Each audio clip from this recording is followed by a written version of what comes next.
के भाजी ने दस्सिया सीगा अज दे विषय दी डिस्कशन करन वास्ते अपने नाल अज भाई साहब परमजीत सिंह जुड़े हैं पंजाब तो।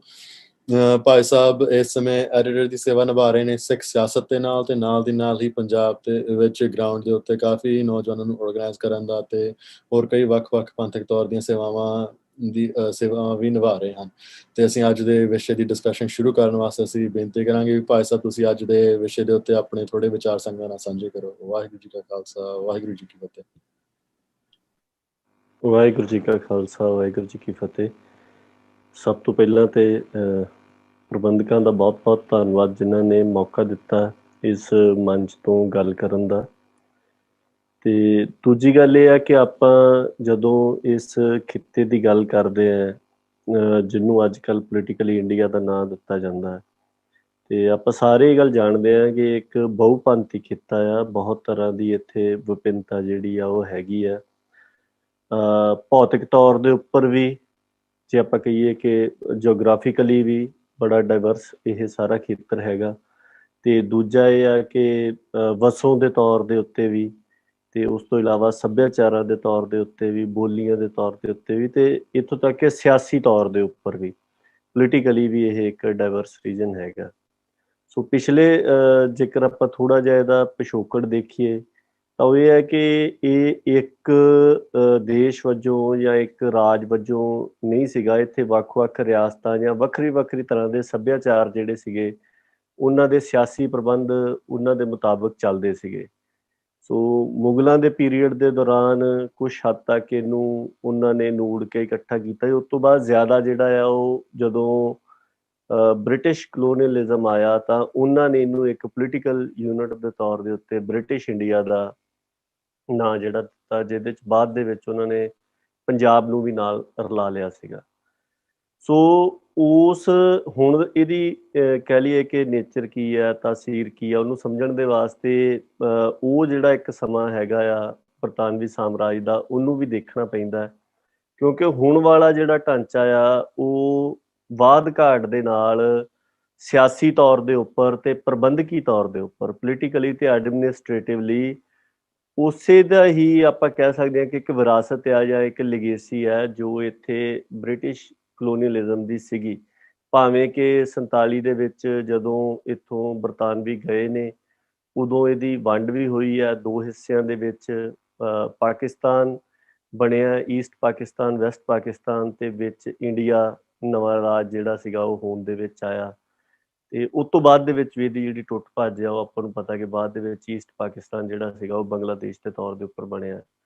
ਔਰ ਉਹਨੇ ਉਸ ਘਟਨਾਕ੍ਰਮ ਨੇ ਵੀ ਇਹੀ ਗੱਲ ਦੀ ਤਸਦੀਕ ਜਿਹੜੀ ਆ ਉਹ ਕੀਤੀ ਸੀਗੀ ਕਿ ਇਹ ਸਾਰਾ ਖੇਤਰ ਜਿਹੜਾ ਆ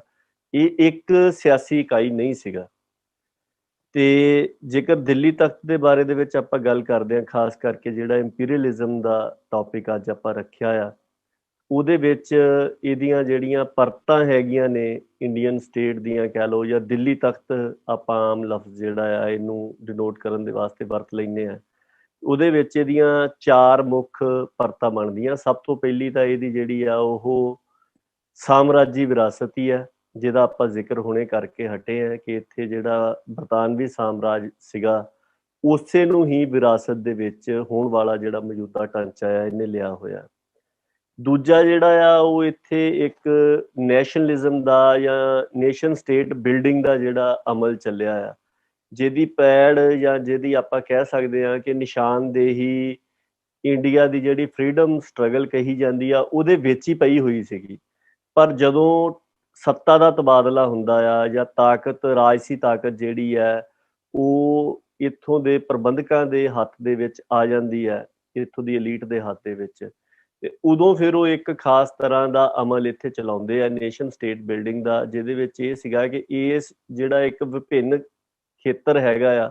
ਜਿਹਦੇ ਵਿੱਚ ਆਪਾਂ ਜ਼ਿਕਰ ਕੀਤਾ ਕਿ ਬਹੁਤ ਤਰ੍ਹਾਂ ਦੀ ਵਿਭਿੰਨਤਾ ਜਿਹੜੀ ਆ ਨਸਲੀ ਤੋਂ ਲੈ ਕੇ ਭੌਤਿਕ ਤੋਂ ਲੈ ਕੇ ਭਾਸ਼ਾਈ ਸੱਭਿਆਚਾਰਕ ਵਿਚਾਰਾਂ ਦੀ ਇੰਨੀ ਜਿਹੜੀ ਭਿੰਨਤਾ ਆ ਇਹਨੂੰ ਮੇਸ ਕੇ ਇੱਕ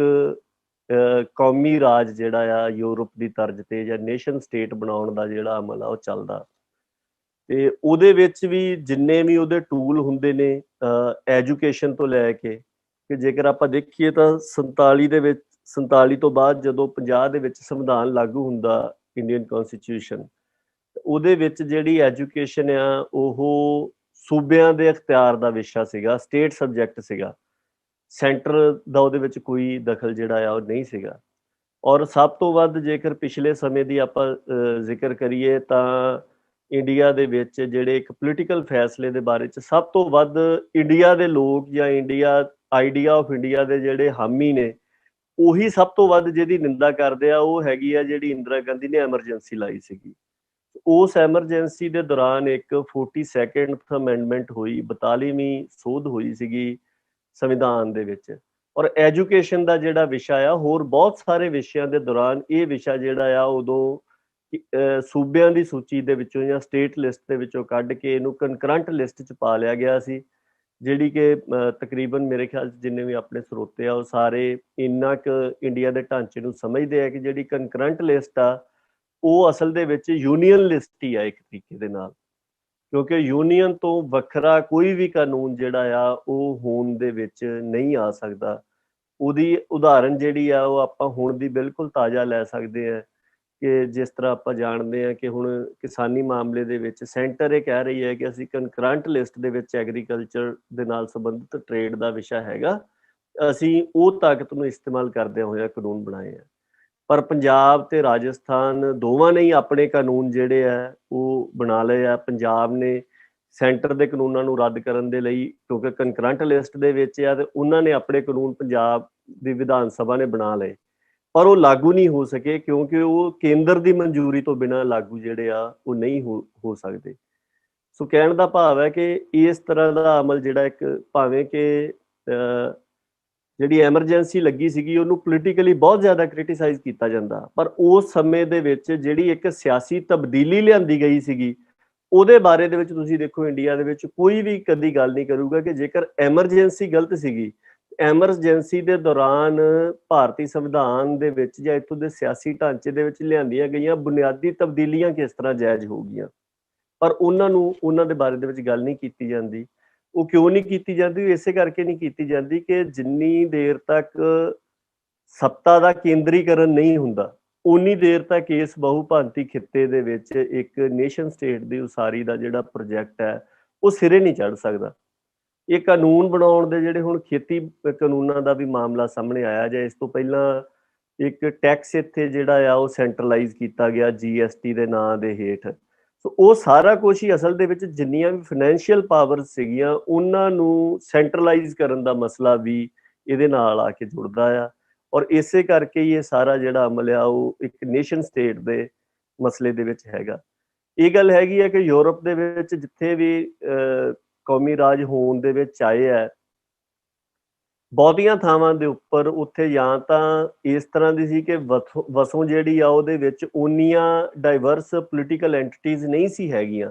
ਜੇ ਹੈਗੀਆਂ ਵੀ ਸੀਗੀਆਂ ਤੇ ਉਹਨਾਂ ਨੂੰ ਕਿਸੇ ਨਾ ਕਿਸੇ ਤਰੀਕੇ ਅਸਿਮੀਲੇਟ ਕੀਤਾ ਜਾਂ ਉਹਨਾਂ ਦੀ ਵੱਖਰੀ ਹੋਣ ਜਿਹੜੀ ਆ ਉਹ ਖਤਮ ਕੀਤੀ।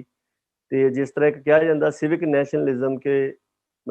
ਮਤਲਬ ਉਹ ਲੋਕੀ ਆਪਣੇ ਆਪ ਜਿਹੜੀ ਆ ਪਛਾਣ ਉਹ ਕੌਮੀ ਪਛਾਣ ਦੇ ਲਈ ਛੱਡ ਦਿੰਦੇ ਆ, ਤੇ ਇਸ ਤਰ੍ਹਾਂ ਦਾ ਅਮਲ ਉੱਥੇ ਚੱਲਿਆ। ਪਰ ਇੱਥੇ ਜਿੰਨਾ ਪਿਛਲੇ ਸਾਰੇ ਸਮੇਂ ਦੇ ਦੌਰਾਨ ਆਪਾਂ ਕਹਿ ਸਕਦੇ ਹਾਂ ਵੀ ਖੂਨ ਡੁੱਲਿਆ ਆ, ਉਹਦੇ ਤੋਂ ਪਤਾ ਲੱਗਦਾ ਆ ਕਿ ਇੱਥੇ ਉਸ ਤਰ੍ਹਾਂ ਦਾ ਪ੍ਰਬੰਧ ਜਿਹੜਾ ਆ ਜਾਂ ਉਸ ਤਰ੍ਹਾਂ ਦੀ ਬਣਤਰ ਜਿਹੜੀ ਆ ਉਹ ਨਹੀਂ ਹੈਗੀ। ਸੋ ਇਹ ਨੈਸ਼ਨਲਿਜ਼ਮ ਤੇ ਨੇਸ਼ਨ ਸਟੇਟ ਦੀ ਉਸਾਰੀ ਦਾ ਤੀਸਰੀ ਜਿਹੜੀ ਇੱਕ ਖਾਸ ਗੱਲ ਇਹਦੀ ਫਿਤਰਤ ਦੀ ਹੈਗੀ ਆ ਉਹ ਹੈਗੀ ਆ ਵਿਪਰ ਸੰਸਕਾਰ।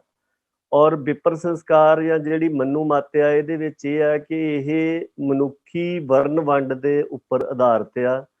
ਇਹਨਾਂ ਦਾ ਇਹ ਮੰਨਣਾ ਆ ਕਿ ਸਾਰੇ ਮਨੁੱਖ ਜਿਹੜੇ ਨੇ ਉਹ ਬਰਾਬਰ ਨਹੀਂ ਹੈਗੇ। ਜਿਹੜੀ ਵਿਪਰ ਆ ਉਹ ਆਪਣੇ ਆਪ ਨੂੰ ਆਪਣੀ ਦੁਨਿਆਵੀ ਗਿਆਨ ਹਉਮੈ ਦੇ ਕਰਕੇ ਬਾਕੀਆਂ ਤੋਂ ਉੱਤਮ ਮੰਨਦਾ ਆ, ਤੇ ਮੰਨਦਾ ਕਿ ਬਾਕੀ ਜਿਹੜੇ ਲੋਕ ਆ ਉਹ ਉਹਦੀ ਸੇਵਾ ਦੇ ਵਾਸਤੇ ਪੈਦਾ ਹੋਏ ਆ। ਕਹਿਣ ਦਾ ਭਾਵ ਹੈ ਕਿ ਇੱਕ ਮਨੁੱਖਾਂ ਨੂੰ ਗੁਲਾਮ ਬਣਾਉਣ ਦੀ ਜਾਂ ਇੱਕ ਬਿਰਤੀ ਜਿਹੜੀ ਆ ਉਹ ਇਹਨਾਂ ਦੇ ਵਿੱਚ ਹੈਗੀ ਆ। ਸੋ ਉਸੇ ਦੇ ਤਹਿਤ ਹੀ ਸਾਰੇ ਢਾਂਚਿਆਂ ਨੂੰ ਹੌਲੀ ਹੌਲੀ ਇਸ ਤਰ੍ਹਾਂ ਦੇ ਨਾਲ ਕੀਤਾ ਜਾ ਰਿਹਾ ਕਿ ਜਿਹਦੇ ਵਿੱਚ ਜਿਹੜੀ ਤਾਂ ਰੂਲਿੰਗ ਐਲੀਟ ਆ ਉਹ ਆਪਣੇ ਆਪ ਨੂੰ ਸੁਪੀਰੀਅਰ ਸਥਾਪਿਤ ਕਰ ਰਹੀ ਆ, ਔਰ ਬਾਕੀ ਜਿਹੜੇ ਲੋਕ ਨੇ ਉਹ ਇਸ ਤਰ੍ਹਾਂ ਦਰਸਾਇਆ ਜਾ ਰਿਹਾ ਕਿ ਜਿਸ ਤਰ੍ਹਾਂ ਬਾਕੀ ਲੁਕਾਈ ਉਹਨਾਂ ਦੀ ਗੁਲਾਮ ਹੁੰਦੀ ਹੈ। ਚੌਥੀ ਗੱਲ ਜਿਹੜੀ ਹੈਗੀ ਹੈ ਇਸ ਦਿੱਲੀ ਤਖਤ ਦੀ ਤਾਸੀਰ ਦੀ, ਉਹ ਹੈਗੀ ਆ ਕਿ ਇੱਥੇ ਜਿਹੜਾ ਕੈਪੀਟਲਿਜ਼ਮ ਆ, ਬੇਸ਼ੱਕ 90 ਤੋਂ ਪਹਿਲਾਂ ਇਹ ਗੱਲ ਕਹੀ ਜਾਂਦੀ ਸੀਗੀ ਕਿ ਇੱਥੇ ਸੋਸ਼ਲਿਸਟ ਕੰਟਰੀ ਆ, ਪਰ ਅਸਲ ਦੇ ਵਿੱਚ ਉਹ ਵੀ ਉਸ ਤਰ੍ਹਾਂ ਦਾ ਢਾਂਚਾ ਜਿਹੜਾ ਆ ਲੋਕ ਪੱਖੀ ਉਹ ਨਹੀਂ ਸੀਗਾ। ਸਟੇਟ ਕੈਪੀਟਲਿਜ਼ਮ ਵਾਲਾ ਢਾਂਚਾ ਜਿਹੜਾ ਉਹ ਸੀਗਾ।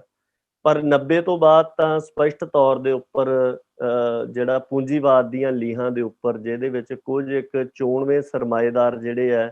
ਉਹ ਆਪਣੇ ਹੱਥ ਦੇ ਵਿੱਚ ਸਾਰੇ ਸਰੋਤਾਂ ਨੂੰ ਇਕੱਠਾ ਕਰਦੇ ਆ, ਜਿਹਦੇ ਵਿੱਚ ਆਪਾਂ ਕਹੀਏ ਵੀ ਕਿਰਤ ਦੀ ਲੁੱਟ ਹੁੰਦੀ ਆ, ਹਰ ਤਰ੍ਹਾਂ ਦੇ ਕਿਰਤੀ ਦੀ ਜਿਹੜੀ ਲੁੱਟ ਆ ਉਹ ਹੁੰਦੀ ਆ, ਔਰ ਜਿਹਦੇ ਵਿੱਚੋਂ ਕੁਦਰਤੀ ਵਸੀਲਿਆਂ ਦੀ ਜਾਂ ਨੈਚੁਰਲ ਰਿਸੋਰਸਿਸ ਦੀ ਜਿਹੜੀ ਲੁੱਟ ਆ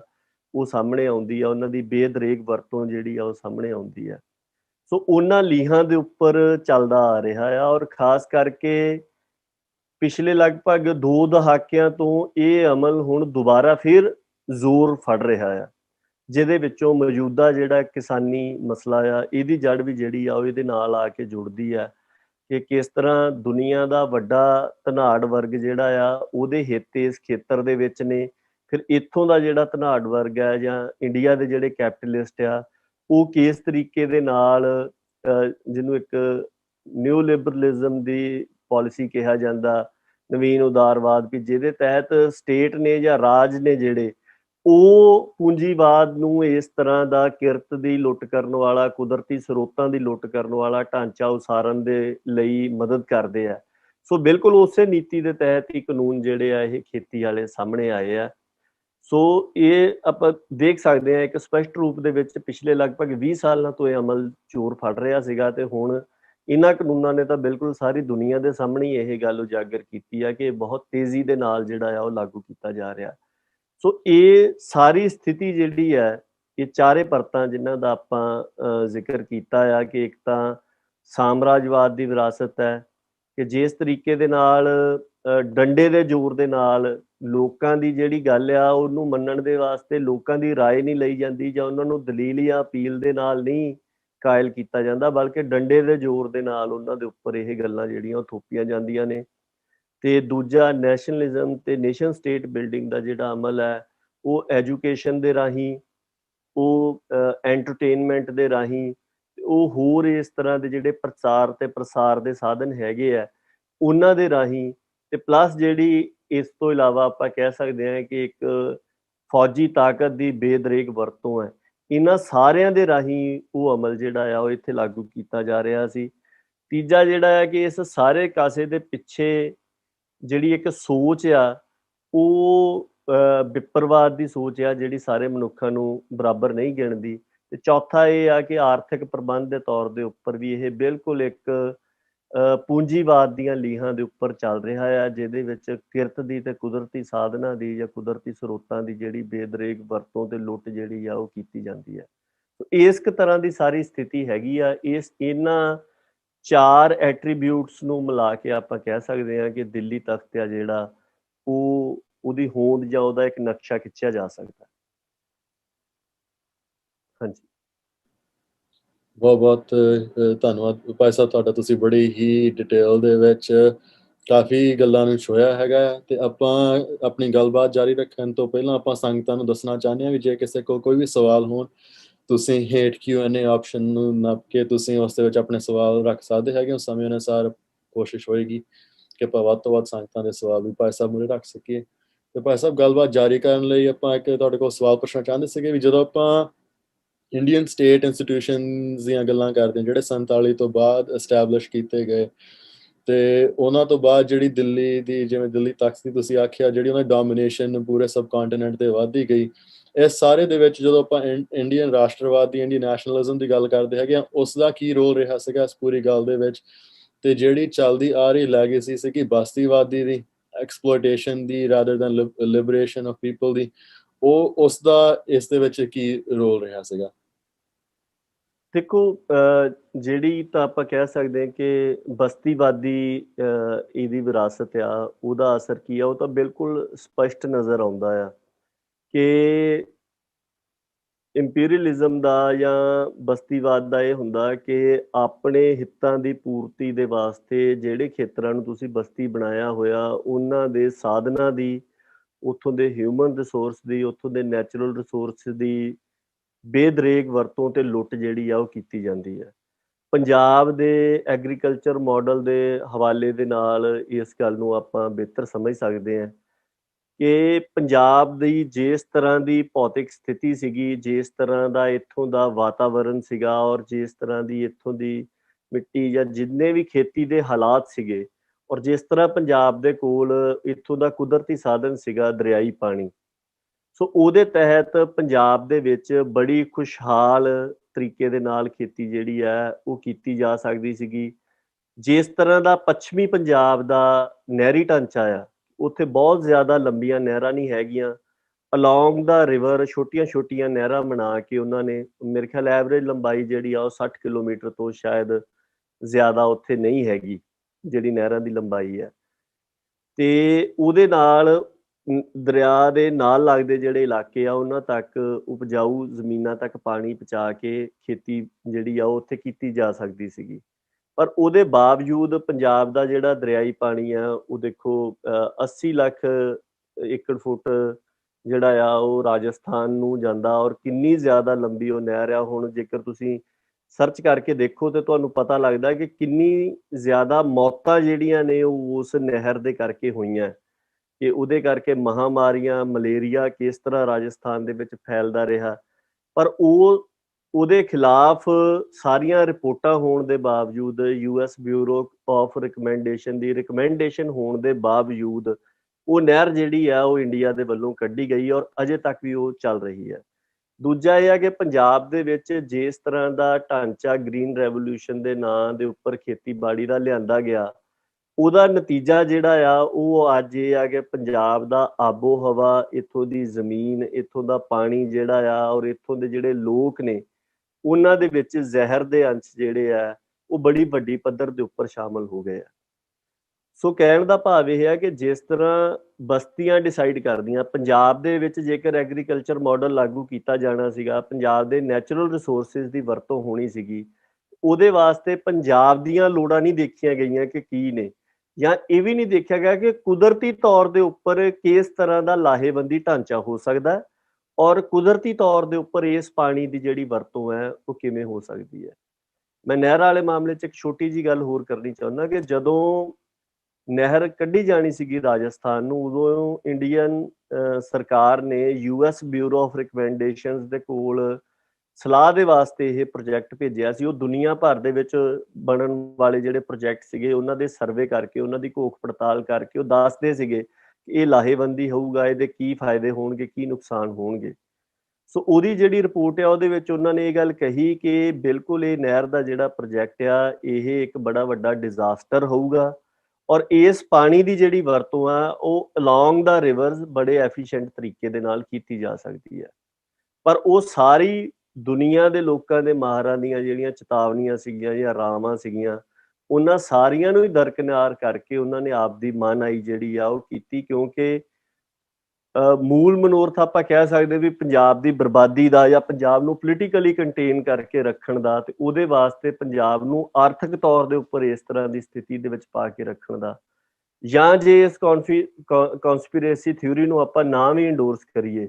ਤੇ ਘੱਟੋ ਘੱਟ ਇੰਡੀਆ ਜਿਸ ਤਰ੍ਹਾਂ ਇੱਕ ਕਲੋਨੀ ਕਰਦੀ ਹੈ, ਕਲੋਨੀਅਲ ਪਾਵਰ ਕਰਦੀ ਹੈ, ਉਹ ਕਲੋਨੀ ਦੀ ਵਰਤੋਂ ਉੱਥੋਂ ਦੇ ਹਾਲਾਤ ਦੇ ਮੁਤਾਬਕ ਨਹੀਂ ਕਰਦੀ, ਉਹ ਆਪਣੀਆਂ ਲੋੜਾਂ ਨੂੰ ਪਹਿਲ ਦੇ ਆਧਾਰ ਤੇ ਰੱਖਦੀ ਹੈ। ਜਿਹੜੇ ਲੋਕ ਬਸਤੀ ਦੇ ਵਿੱਚ ਨੇ ਉਹ ਬੇਸ਼ੱਕ ਉਹਨਾਂ ਦੀ ਜਿੰਨੀ ਮਰਜ਼ੀ ਮਾੜੀ ਹਾਲਤ ਹੋ ਜਾਵੇ, ਨਿੱਘਰ ਜਾਵੇ,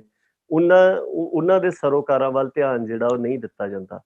ਸੋ ਘੱਟੋ ਘੱਟ ਅੱਵਲ ਤਾਂ ਮੈਂ ਇਹ ਮੰਨਦਾ ਹਾਂ ਕਿ ਪੰਜਾਬ ਦੀ ਬਰਬਾਦੀ ਦੇ ਵਾਸਤੇ, ਪਰ ਜੇਕਰ ਤੁਸੀਂ ਨਾ ਵੀ ਇਸ ਗੱਲ ਨੂੰ ਮੰਨਣਾ ਹੋਵੇ ਤੇ ਇੰਡੀਆ ਨੇ ਬਿਲਕੁਲ ਉਸ ਤਰੀਕੇ ਦੇ ਨਾਲ ਜਿਸ ਤਰ੍ਹਾਂ ਇੱਕ ਬਸਤੀਵਾਦੀ ਤਾਕਤ ਲੁੱਟ ਕਰਦੀ ਆ, ਉਸ ਤਰ੍ਹਾਂ ਪੰਜਾਬ ਦੇ ਸਾਧਨਾਂ ਦੀ ਜਿਹੜੀ ਲੁੱਟ ਆ ਉਹ ਕੀਤੀ ਹੈ। ਔਰ ਸਿਰਫ ਇਹੀ ਨਹੀਂ, ਬਾਕੀ ਖੇਤਰਾਂ ਦੇ ਵਿੱਚ ਵੀ ਜੇਕਰ ਤੁਸੀਂ ਦੇਖੋ, ਕਸ਼ਮੀਰ ਦੀ ਸਥਿਤੀ ਨੂੰ ਦੇਖੋ ਜਾਂ ਹੋਰਨਾਂ ਥਾਵਾਂ ਦੀ ਸਥਿਤੀ ਨੂੰ ਦੇਖੋ, ਆਪਾਂ ਨੂੰ ਅਕਸਰ ਇਸ ਤਰ੍ਹਾਂ ਦੀਆਂ ਉਦਾਹਰਨਾਂ ਜਿਹੜੀਆਂ ਉਹਨਾਂ ਦੇ ਵਿੱਚੋਂ ਵੀ ਮਿਲ ਜਾਂਦੀਆਂ ਕਿ ਕਿਸ ਤਰੀਕੇ ਦੇ ਨਾਲ ਇਹ ਗੱਲ ਵਾਪਰੀ ਹੈ। ਸੋ ਬਸਤੀਵਾਦੀ ਵਿਰਾਸਤ ਦਾ ਅਸਰ ਤਾਂ ਇਹੀ ਹੈ ਕਿ ਅੱਜ ਵੀ ਜਦੋਂ ਖੇਤੀ ਕਾਨੂੰਨ ਲਾਗੂ ਕੀਤੇ ਜਾਣੇ ਆ ਜਦੋਂ ਦੁਨੀਆ ਦੇ ਵਿੱਚ ਨਿੱਕੀ ਨਿੱਕੀ ਗੱਲ ਦੇ ਉੱਪਰ ਰੈਫਰੈਂਡਮ ਕਰਾਉਣ ਦੇ ਰਿਵਾਜ ਨੇ, ਲੋਕਾਂ ਦੀ ਰਾਏ ਲੈਣ ਦੀਆਂ ਗੱਲਾਂ ਜਿਹੜੀਆਂ ਆ ਉਹ ਕੀਤੀਆਂ ਜਾਂਦੀਆਂ, ਰਾਏਸ਼ੁਮਾਰੀ ਕੀਤੀ ਜਾਂਦੀ ਹੈ। ਜੇਕਰ ਬਰਤਾਨੀਆ ਨੇ ਯੂਰਪੀਅਨ ਯੂਨੀਅਨ ਤੋਂ ਵੱਖ ਜਾਣਾ ਆ ਤੇ ਉਹ ਬ੍ਰੈਗਜ਼ਿਟ ਕਰਵਾ ਕੇ ਲੋਕਾਂ ਦੀ ਰਾਏ ਜਾਣਦੇ ਆ ਕਿ ਭਾਈ ਤੁਸੀਂ ਰਹਿਣਾ ਚਾਹੁੰਦੇ ਹੋ ਜਾਂ ਵੱਖ ਹੋਣਾ ਚਾਹੁੰਦੇ ਹੋ। ਠੀਕ ਹੈ, ਸਕਾਟਲੈਂਡ ਦੇ ਵਿੱਚ ਰੈਫਰੈਂਡਮ ਹੁੰਦਾ ਆ ਕਿ ਤੁਸੀਂ ਇਸ ਯੂਨਾਈਟਿਡ ਕਿੰਗਡਮ ਦਾ ਹਿੱਸਾ ਰਹਿਣਾ ਜਾਂ ਇਸ ਤੋਂ ਵੱਖ ਹੋਣਾ ਆ। ਸੋ ਖੇਤੀ ਦਾ ਮਾਮਲਾ ਜਿਹੜਾ ਕਿ ਸਾਰੀ ਮਨੁੱਖਤਾ ਦੇ ਘੱਟੋ ਘੱਟ ਆਹ ਜਿਹੜਾ ਪਿਛਲੇ ਸਾਰੇ ਸਮੇਂ ਦੇ ਦੌਰਾਨ ਲੋਕਡਾਊਨ ਲੱਗੇ ਜਾਂ ਹੋਰ ਹੋਇਆ, ਉਹਨੇ ਦਰਸਾ ਦਿੱਤਾ ਕਿ ਖੇਤੀ ਜਿਹੜੀ ਆ ਇਹ ਸਭ ਤੋਂ ਇੱਕ ਮਹੱਤਵਪੂਰਨ ਵਿਸ਼ਾ ਮਨੁੱਖੀ ਸਮਾਜ ਦੇ ਵਾਸਤੇ ਹੈਗਾ ਆ। ਸੋ ਉਹਨੂੰ ਪ੍ਰਭਾਵਿਤ ਕਰਨ ਵਾਲੇ ਜਦੋਂ ਫੈਸਲੇ ਲਏ ਜਾਣੇ ਆ, ਤੁਸੀਂ ਦੇਖੋ ਕਿ ਉਹ ਆਰਡੀਨੈਂਸ ਦੇ ਰੂਪ ਦੇ ਵਿੱਚ ਲਿਆਂਦੇ ਜਾਂਦੇ ਆ। ਆਰਡੀਨੈਂਸ ਉਸ ਮਾਮਲੇ ਦੇ ਵਿੱਚ ਆਉਂਦਾ ਜਿੱਥੇ ਬਹੁਤ ਹੀ ਜ਼ਿਆਦਾ ਕਿਸੇ ਐਮਰਜੈਂਸੀ ਹਾਲਾਤ ਨੂੰ ਤੁਸੀਂ ਕਰਨਾ ਹੋਵੇ। ਇਸੇ ਕਰਕੇ ਉਹਦੀ ਜਿਹੜੀ ਮਿਆਦ ਆ ਉਹ ਇੱਥੋਂ ਦੇ ਪੋਲੀਟੀਕਲ ਢਾਂਚੇ ਦੇ ਵਿੱਚ 6 ਮਹੀਨੇ ਦੇ ਵਾਸਤੇ ਰੱਖੀ ਗਈ ਹੈ। 6 ਮਹੀਨੇ ਤੋਂ ਬਾਅਦ ਉਹਨੂੰ ਪਾਰਲੀਮੈਂਟ ਦੇ ਵਿੱਚ ਪੇਸ਼ ਕਰਕੇ ਮਨਜ਼ੂਰ ਕਰਵਾਉਣਾ ਪੈਂਦਾ। ਫਿਰ ਜਿਹੜੇ ਇੱਕ ਸਥਾਪਿਤ ਪਾਰਲੀਮਾਨੀ ਨੇਮ ਸੀਗੇ ਉਹਨਾਂ ਨੂੰ ਵੀ ਦਰਕਿਨਾਰ ਕੀਤਾ ਗਿਆ ਔਰ ਡੰਡੇ ਦੇ ਜ਼ੋਰ ਦੇ ਨਾਲ ਹੁਣ ਵੀ ਉਹਨੂੰ ਲਾਗੂ ਕੀਤਾ ਜਾ ਰਿਹਾ, ਜਦੋਂ ਕਿ ਲੱਖਾਂ ਲੋਕ ਦਿੱਲੀ ਦੀਆਂ ਬਰੂਹਾਂ ਦੇ ਉੱਪਰ ਬੈਠ ਕੇ ਪਿਛਲੇ 3 ਮਹੀਨਿਆਂ ਤੋਂ ਇਹ ਮੰਗ ਕਰ ਰਹੇ ਆ ਕਿ ਇਹਨੂੰ ਰੱਦ ਕਰੋ। ਇਹ ਸਾਰਾ ਕੁਝ ਦਰਸਾਉਂਦਾ ਆ ਕਿ ਬਸਤੀਵਾਦੀ ਵਿਰਾਸਤ ਦਾ ਹੀ ਨਤੀਜਾ ਆ ਕਿ ਲੋਕਾਂ ਨੂੰ ਫੈਸਲਿਆਂ ਦੇ, ਸਰਕਾਰ ਦੇ ਫੈਸਲਿਆਂ ਦੇ ਨਾਲ ਲੋਕਾਂ ਦੀ ਸਹਿਮਤੀ, ਉਹਨਾਂ ਦੀ ਰਾਏ ਦੇ ਨਾਲ ਜਾਂ ਉਹਨਾਂ ਨੂੰ ਦਲੀਲ ਦੇ ਨਾਲ ਕਾਇਲ ਕਰਕੇ ਨਹੀਂ ਕਰਾਈ ਜਾਂਦੀ, ਬਲਕਿ ਡੰਡੇ ਦੇ ਜ਼ੋਰ ਦੇ ਨਾਲ ਕਰਾਈ ਜਾਂਦੀ ਹੈ। ਔਰ ਬਿਲਕੁਲ ਉਸੇ ਤਰ੍ਹਾਂ ਹੀ ਇਹ ਅਮਲ ਜਿਹੜਾ ਉਹ ਚੱਲ ਰਿਹਾ। ਦੂਸਰੀ ਤੁਸੀਂ ਗੱਲ ਕੀਤੀ ਸੀਗੀ ਕਿ ਰਾਸ਼ਟਰਵਾਦ ਵਾਲੀ, ਉਹਦੇ ਵਿੱਚ ਇਹ ਰਿਹਾ ਕਿ ਬੁਨਿਆਦੀ ਤੌਰ ਦੇ ਉੱਪਰ ਇੱਥੋਂ ਦਾ ਜਿਹੜਾ ਰਾਸ਼ਟਰਵਾਦ ਆ ਉਹ ਵੀ ਵਿਪਰਵਾਦ ਦਾ ਹੀ ਇੱਕ ਟੂਲ ਹੈ। ਉਹ ਇੱਥੋਂ ਦੀ ਜਿੰਨੀ ਵੀ ਭਿੰਨਤਾ ਆ ਉਹਨੂੰ ਮੇਸਣਾ ਚਾਹੁੰਦੇ ਨੇ, ਕਿਉਂਕਿ ਵਿਪਰ ਜਿਹੜਾ ਆ ਉਹ ਕਿਸੇ ਵੀ ਦੂਸਰੇ ਨੂੰ ਆਪਣੇ ਬਰਾਬਰ ਨਹੀਂ ਮੰਨਦਾ। ਉਹਦੇ ਵਾਸਤੇ ਪਹਿਲੋਂ ਪਿਛਲੇ ਸਾਰੇ ਸਮੇਂ ਦੇ ਦੌਰਾਨ ਰਾਸ਼ਟਰਵਾਦ ਦਾ ਜਿਹੜਾ ਸਿੰਬਲ ਸੀਗਾ ਜਾਂ ਇੱਕ ਪ੍ਰਵਚਨ ਸੀਗਾ, ਇੱਕ ਨਰੇਟਿਵ ਸੀਗਾ ਨੈਸ਼ਨਲਿਜ਼ਮ ਦਾ, ਉਹਨੂੰ ਵਰਤਿਆ ਜਾਂਦਾ ਰਿਹਾ, ਜਿਹਦੇ 'ਚ ਇਹ ਗੱਲ ਕਹੀ ਜਾਂਦੀ ਰਹੀ ਕਿ ਤੁਸੀਂ ਆਪਣੀਆਂ ਪਛਾਣਾਂ ਜਿਹੜੀਆਂ ਨੇ ਉਹ ਛੱਡੋ, ਉਹਨਾਂ ਸਾਰੀਆਂ ਪਛਾਣਾਂ ਨੂੰ ਛੱਡ ਕੇ ਤੁਸੀਂ ਇੰਡੀਅਨ ਹੋਣ ਦੇ ਉੱਪਰ ਮਾਣ ਕਰੋ। ਸੋ ਇਸ ਤਰ੍ਹਾਂ ਦੀ ਗੱਲ ਜਿਹੜੀ ਆ ਉਹ ਆਉਂਦੀ ਰਹੀ ਹੈ। ਔਰ ਇੰਡੀਅਨ ਹੋਣ ਦੇ ਜਿਹੜੇ ਸਿੰਬਲ ਨੇ ਉਹ ਸਾਰੇ ਤੁਸੀਂ ਦੇਖੋ ਕਿ ਉਹ ਵਿਪਰਵਾਦ ਦੇ ਕੋਲੋਂ ਆਏ ਹੋਏ ਆ, ਚਾਹੇ ਉਹ ਭਾਰਤ ਮਾਤਾ ਦਾ ਸਿੰਬਲ ਸੀਗਾ ਜਾਂ ਇਸ ਤਰ੍ਹਾਂ ਦੇ ਸੀਗੇ। ਸੋ ਉਹ ਸਾਰੇ ਜਿਹੜੇ ਉਹਦੇ ਪਿੱਛੇ ਖੜੀ ਤਾਕਤ ਸੀਗੀ ਜਾਂ ਪਿੱਛੇ ਖੜਿਆ ਵਿਚਾਰ ਸੀਗਾ ਉਹ ਵਿਪਰਵਾਦ ਦਾ ਹੀ ਸੀਗਾ, ਪਰ ਉਹਨੂੰ ਮਖੌਟਾ ਜਿਹੜਾ ਆ ਉਹ ਨੈਸ਼ਨਲਿਜ਼ਮ ਦਾ ਪਹਿਨਾਇਆ ਹੋਇਆ ਸੀਗਾ। ਪਰ ਹੁਣ ਖਾਸ ਕਰਕੇ 2014 ਤੋਂ ਬਾਅਦ ਉਹ ਸਾਰੇ ਪਰਦੇ ਜਿਹੜੇ ਆ ਉਹ ਚੁੱਕੇ ਗਏ ਆ। ਜਦੋਂ ਤੁਹਾਨੂੰ ਯਾਦ ਹੋਊਗਾ ਕਿ 2014 ਦੇ ਵਿੱਚ ਜਦੋਂ ਮੌਜੂਦਾ ਸਰਕਾਰ ਹੋਣ ਦੇ ਵਿੱਚ ਪਹਿਲੀ ਵਾਰੀ ਆਈ ਸੀਗੀ, ਤਾਂ ਇਹਨਾਂ ਨੇ ਹਿੰਦੀ ਵਾਲੇ ਮਾਮਲੇ ਦੇ ਵਿੱਚ ਕੁਛ ਇੱਕ ਫੈਸਲੇ ਜਿਹੜੇ ਆ ਲਏ ਸੀਗੇ। ਜਦੋਂ Smriti Irani human resource development ਦੀ ਮਿਨਿਸਟਰ ਸੀਗੀ, ਉਸ ਸਮੇਂ ਪੰਜਾਬ ਦੇ ਵਿੱਚੋਂ ਕੁਲਦੀਪ ਨਈਅਰ ਪੱਤਰਕਾਰ ਹੈ, ਹੁਣ ਤਾਂ ਉਹ ਪੂਰਾ ਹੋ ਗਿਆ, ਉਸ ਸਮੇਂ ਉਹ ਸੀ, ਤਾਂ ਉਹਨੇ ਬਹੁਤ ਇਸ ਗੱਲ ਦੇ ਉੱਪਰ ਤਲਖੀ ਦੇ ਨਾਲ ਇਹ ਗੱਲ ਕਹੀ ਸੀਗੀ। ਕਹਿੰਦਾ ਕਿ ਹਿੰਦੀ ਨੂੰ ਲਾਗੂ ਕਰਨ ਦਾ ਜਾਂ ਇਹ ਸਾਰਾ ਜਿਹੜਾ ਨੈਸ਼ਨਲਿਜ਼ਮ ਦੇ ਮਖੌਟੇ ਦੇ ਤਹਿਤ ਲਿਆਉਣ ਦਾ ਸ਼ਬਦਾਂ ਦਾ ਫਰਕ ਸੀਗਾ, ਭਾਵ ਦੀ ਮੈਂ ਗੱਲ ਕਰ ਰਿਹਾ ਕਿ ਇਹ ਸਾਰਾ ਕੰਮ ਹਿੰਦੀ ਨੂੰ ਲਾਗੂ ਕਰਨ ਦਾ ਇਸ ਖੇਤਰ ਦੇ ਵਿੱਚ ਸਿੱਖਿਆ ਦੇ ਰਾਹੀਂ ਤੇ ਐਂਟਰਟੇਨਮੈਂਟ ਦੇ ਰਾਹੀਂ ਕਹਿੰਦਾ ਬਹੁਤ ਸਹਿਜੇ ਹੋ ਰਿਹਾ ਸੀਗਾ। ਇਹ ਹੁਣ ਜਿਹੜੇ ਆਏ ਨੇ ਇਹ ਕਾਹਲੀ ਕਰ ਰਹੇ ਆ। ਕਹਿਣ ਦਾ ਭਾਵ ਇਹ ਆ ਕਿ ਚਾਹੁੰਦੇ ਪਹਿਲੇ ਵੀ ਇਹੀ ਚੀਜ਼ ਸੀਗੀ, ਪਰ ਉਹਨਾਂ ਦਾ ਕਰਨ ਦਾ ਤਰੀਕਾ ਜਿਹੜਾ ਆ ਉਹ ਥੋੜਾ ਵੱਖਰਾ ਸੀਗਾ। ਉਹ ਪਰਦੇ ਦੇ ਪਿੱਛੇ ਰੱਖ ਕੇ ਕੁਝ ਗੱਲਾਂ ਨੂੰ ਕਰਦੇ ਸੀਗੇ, ਚਾਹੇ ਉਹ ਇੱਥੋਂ ਦੀਆਂ ਪਛਾਣਾਂ ਨੂੰ ਮਿਟਣ ਦੀ ਗੱਲ ਸੀ, ਇੱਥੋਂ ਦੇ ਸੱਭਿਆਚਾਰ ਨੂੰ ਬਦਲਣ ਦੀ ਗੱਲ ਸੀ, ਜਾਂ ਇੱਕ ਇਹ ਜਿਹੜੀ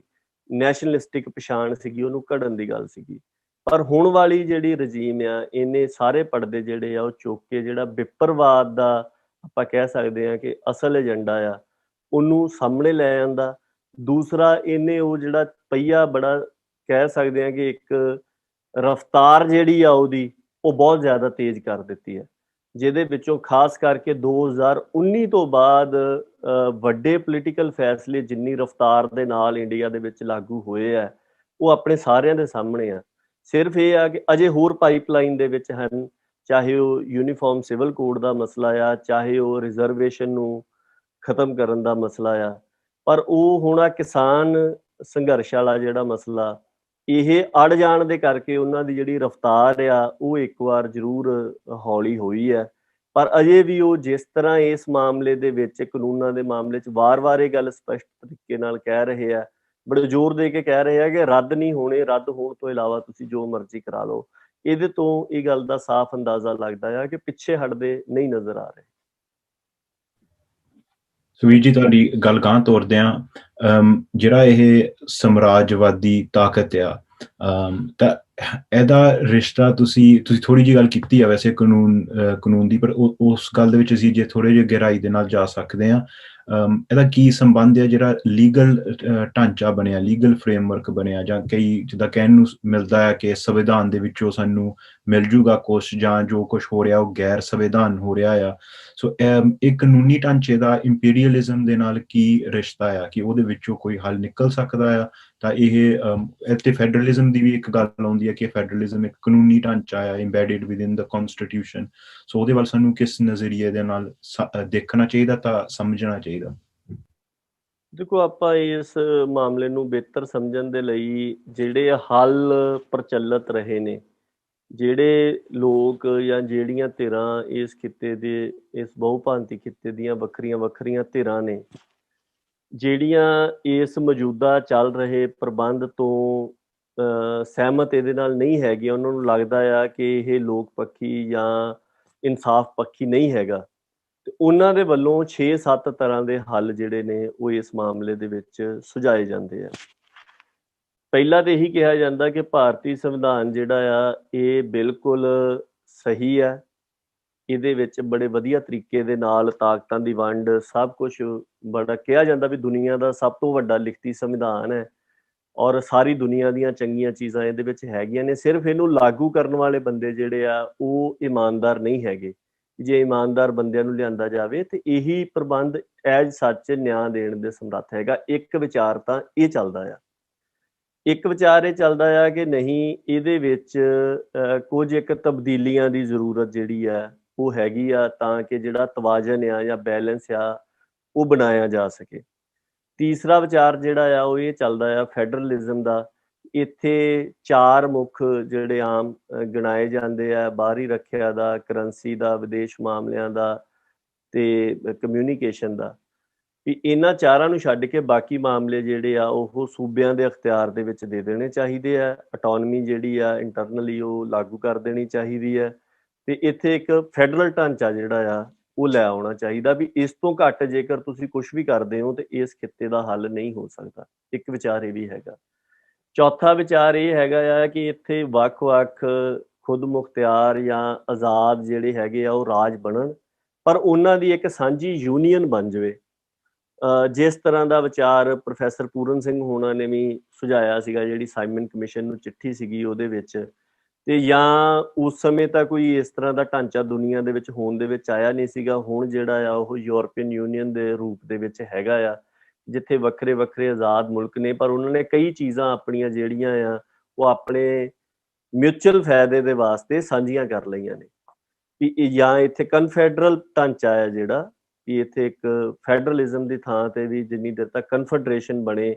ਉਹਦੇ ਨਾਲ ਇੱਥੋਂ ਦੇ ਲੋਕਾਂ ਨੂੰ ਨਿਆਂ ਮਿਲ ਸਕਦਾ, ਔਰ ਇੱਥੇ ਆਜ਼ਾਦੀ ਦਾ ਆਨੰਦ ਜਿਹੜਾ ਆ ਉਹ ਸਾਰੇ ਲੋਕ ਮਾਣ ਸਕਦੇ ਆ। ਫਿਰ ਇੱਕ ਵਿਚਾਰ ਇੱਥੇ ਇਹ ਵੀ ਚੱਲਦਾ ਹੈ ਕਿ ਨਹੀਂ, ਇੱਥੇ ਜਿੰਨੀ ਦੇਰ ਤੱਕ ਵੀ ਜਿੰਨੀਆਂ ਵੀ ਸਿਆਸੀ ਇਕਾਈਆਂ ਹੈਗੀਆਂ ਨੇ ਉਹ ਆਪੋ ਆਪਣੇ ਰਾਜ ਨਹੀਂ ਸਥਾਪਿਤ ਕਰ ਲੈਂਦੀਆਂ, ਵੀ ਉਨੀ ਦੇਰ ਤੱਕ ਇੱਥੇ ਦੇ ਲੋਕਾਂ ਨੂੰ ਨਿਆਂ ਤੇ ਆਜ਼ਾਦੀ ਦਾ ਜਿਹੜਾ ਨਿੱਘ ਉਹ ਨਹੀਂ ਮਿਲ ਸਕਦਾ। ਵੀ ਜਿਹਦੇ 'ਚ ਕਸ਼ਮੀਰ ਜਾਂ ਖਾਲਿਸਤਾਨ ਜਾਂ ਤਾਮਿਲਨਾਡੂ, ਨਾਗਾਲੈਂਡ ਜਾਂ ਹੋਰ ਬਹੁਤ ਸਾਰੇ, ਬੇਸ਼ੱਕ ਆਪਾਂ ਨਾਂ ਨਹੀਂ ਲੈ ਰਹੇ ਸਾਰਿਆਂ ਦੇ, ਪਰ ਉਹ ਸਭ ਨੂੰ ਪਤਾ ਹੈ ਕਿ ਕਿੰਨੀਆਂ ਇੱਥੇ ਸਿਆਸੀ ਖਾਹਿਸ਼ਾਂ ਵਾਲੇ ਲੋਕ ਹੈਗੇ ਆ, ਵੀ ਉਹਨਾਂ ਸਾਰਿਆਂ ਦੇ ਜਿਹੜੇ ਮੁਲਕ ਆ ਵੱਖਰੇ ਉਹ ਬਣ ਜਾਣ। ਔਰ ਇਸ ਤਰ੍ਹਾਂ ਦਾ ਵਿਚਾਰ ਵੀ ਇੱਥੇ ਜਿਹੜਾ ਆ ਉਹ ਪ੍ਰਚਲਿਤ ਰਿਹਾ ਆ। ਫਿਰ ਇੱਕ ਵਿਚਾਰ ਇੱਥੇ ਇਹ ਵੀ ਚੱਲਦਾ ਆ ਕਿ ਜੇਕਰ ਤੁਸੀਂ ਜੈਸੀ ਚੌਧਰੀ ਪੈਟੀਗਰੂ ਦੀਆਂ ਲਿਖਤਾਂ ਪੜ੍ਹੋ ਤੇ ਉਹਦੇ ਵਿੱਚ ਜਿੱਥੇ ਉਹ ਖਾਲਿਸਤਾਨ ਦੀ ਡਿਬੇਟ ਲੈ ਕੇ ਆਉਂਦੀ ਆ, ਉੱਥੇ ਨਾਲ ਉਹ ਇਹ ਵੀ ਗੱਲ ਲੈ ਕੇ ਆਉਂਦੀ ਆ ਕਿ ਇੱਥੋਂ ਦੀ ਜਿਹੜੀ ਦਿੱਲੀ ਤਖਤ ਦਾ ਜਿਹੜਾ ਪ੍ਰਬੰਧ ਆ ਵੀ ਉਹੀ ਸਿੱਖਾਂ ਦੇ ਕੋਲ ਆ ਜਾਵੇ, ਜਾਂ ਕਿਉਂਕਿ ਗੁਰਮਤ ਦੇ ਸਿਧਾਂਤ ਦੇ ਵਿੱਚ ਸਾਂਝੀਵਾਲਤਾ ਦੀ, ਸਰਬੱਤ ਦੇ ਭਲੇ ਦੀ ਤੇ ਨਿਆਂ ਦੀ ਜਿਹੜੀ ਗੱਲ ਆ ਉਹ ਹੈਗੀ ਆ। ਸਿੱਖ ਇੱਥੋਂ ਦੇ ਨਿਆਂ ਪ੍ਰਬੰਧ ਦੇ ਜਾਂ ਇੱਥੋਂ ਦੀ ਆਜ਼ਾਦੀ ਦੇ ਜਾਮਨ ਬਣ ਸਕਦੇ ਨੇ। ਇਸ ਕਰਕੇ ਦਿੱਲੀ ਤਖਤ ਦਾ ਜਿਹੜਾ ਪ੍ਰਬੰਧ ਆ ਉਹ ਸਰਬੱਤ ਦੇ ਭਲੇ ਤੇ ਸਾਂਝੀਵਾਲਤਾ ਦੇ ਸਿਧਾਂਤਾਂ ਦੇ ਮੁਤਾਬਕ ਗੁਰੂ ਖਾਲਸਾ ਪੰਥ ਦੀ ਪਹਿਰੇਦਾਰੀ ਦੇ ਹੇਠ ਇੱਥੇ ਆ ਜਾਵੇ। ਜਾਂ ਇੱਕ ਵਿਚਾਰ ਇੱਥੇ ਵੀ ਚੱਲਦਾ ਆ ਕਿ ਇੱਥੇ ਜਿਹੜੀ ਕਮਿਊਨਿਸਟ ਵਿਚਾਰਧਾਰਾ ਆ, ਮਾਰਕਸਿਜ਼ਮ ਆ, ਵੀ ਉਹਦੇ ਮੁਤਾਬਕ ਇੱਥੇ ਰੈਵੋਲੂਸ਼ਨ ਆ ਜਾਵੇ ਤੇ ਇੱਥੇ ਦਾ ਜਿਹੜਾ ਪ੍ਰਬੰਧ ਆ ਉਹ ਸਮਾਜਵਾਦ ਦੇ ਰੂਪ ਦੇ ਵਿੱਚ ਆ ਜਾਵੇ। ਇਹ ਵੀ ਇੱਕ ਵਿਚਾਰ ਇੱਥੇ ਚੱਲਦਾ ਆ। ਸੋ ਇਸ ਤਰ੍ਹਾਂ ਦੇ ਜਿਹੜੇ ਵੱਖਰੇ ਵੱਖਰੇ ਵਿਚਾਰ ਆ ਉਹ ਹੋਂਦ ਦੇ ਵਿੱਚ ਹੈਗੇ ਆ। ਔਰ ਲਗਭਗ ਜਿੰਨੇ ਕੁ ਵੀ ਖੇਤਰ, ਜੇਕਰ ਆਪਾਂ ਪਹਿਲੇ ਵਿਚਾਰ ਵਾਲਿਆਂ ਨੂੰ ਛੱਡ ਦਈਏ ਜਿਹੜੇ ਕਹਿੰਦੇ ਆ ਵੀ ਸਾਰਾ ਹੀ ਲਗਭਗ ਸਹੀ ਹੈ ਤੇ ਸਿਰਫ ਬੰਦਿਆਂ ਦੀ ਹੀ ਬਦਲਣ ਦੀ ਫਰਕ ਹੈ,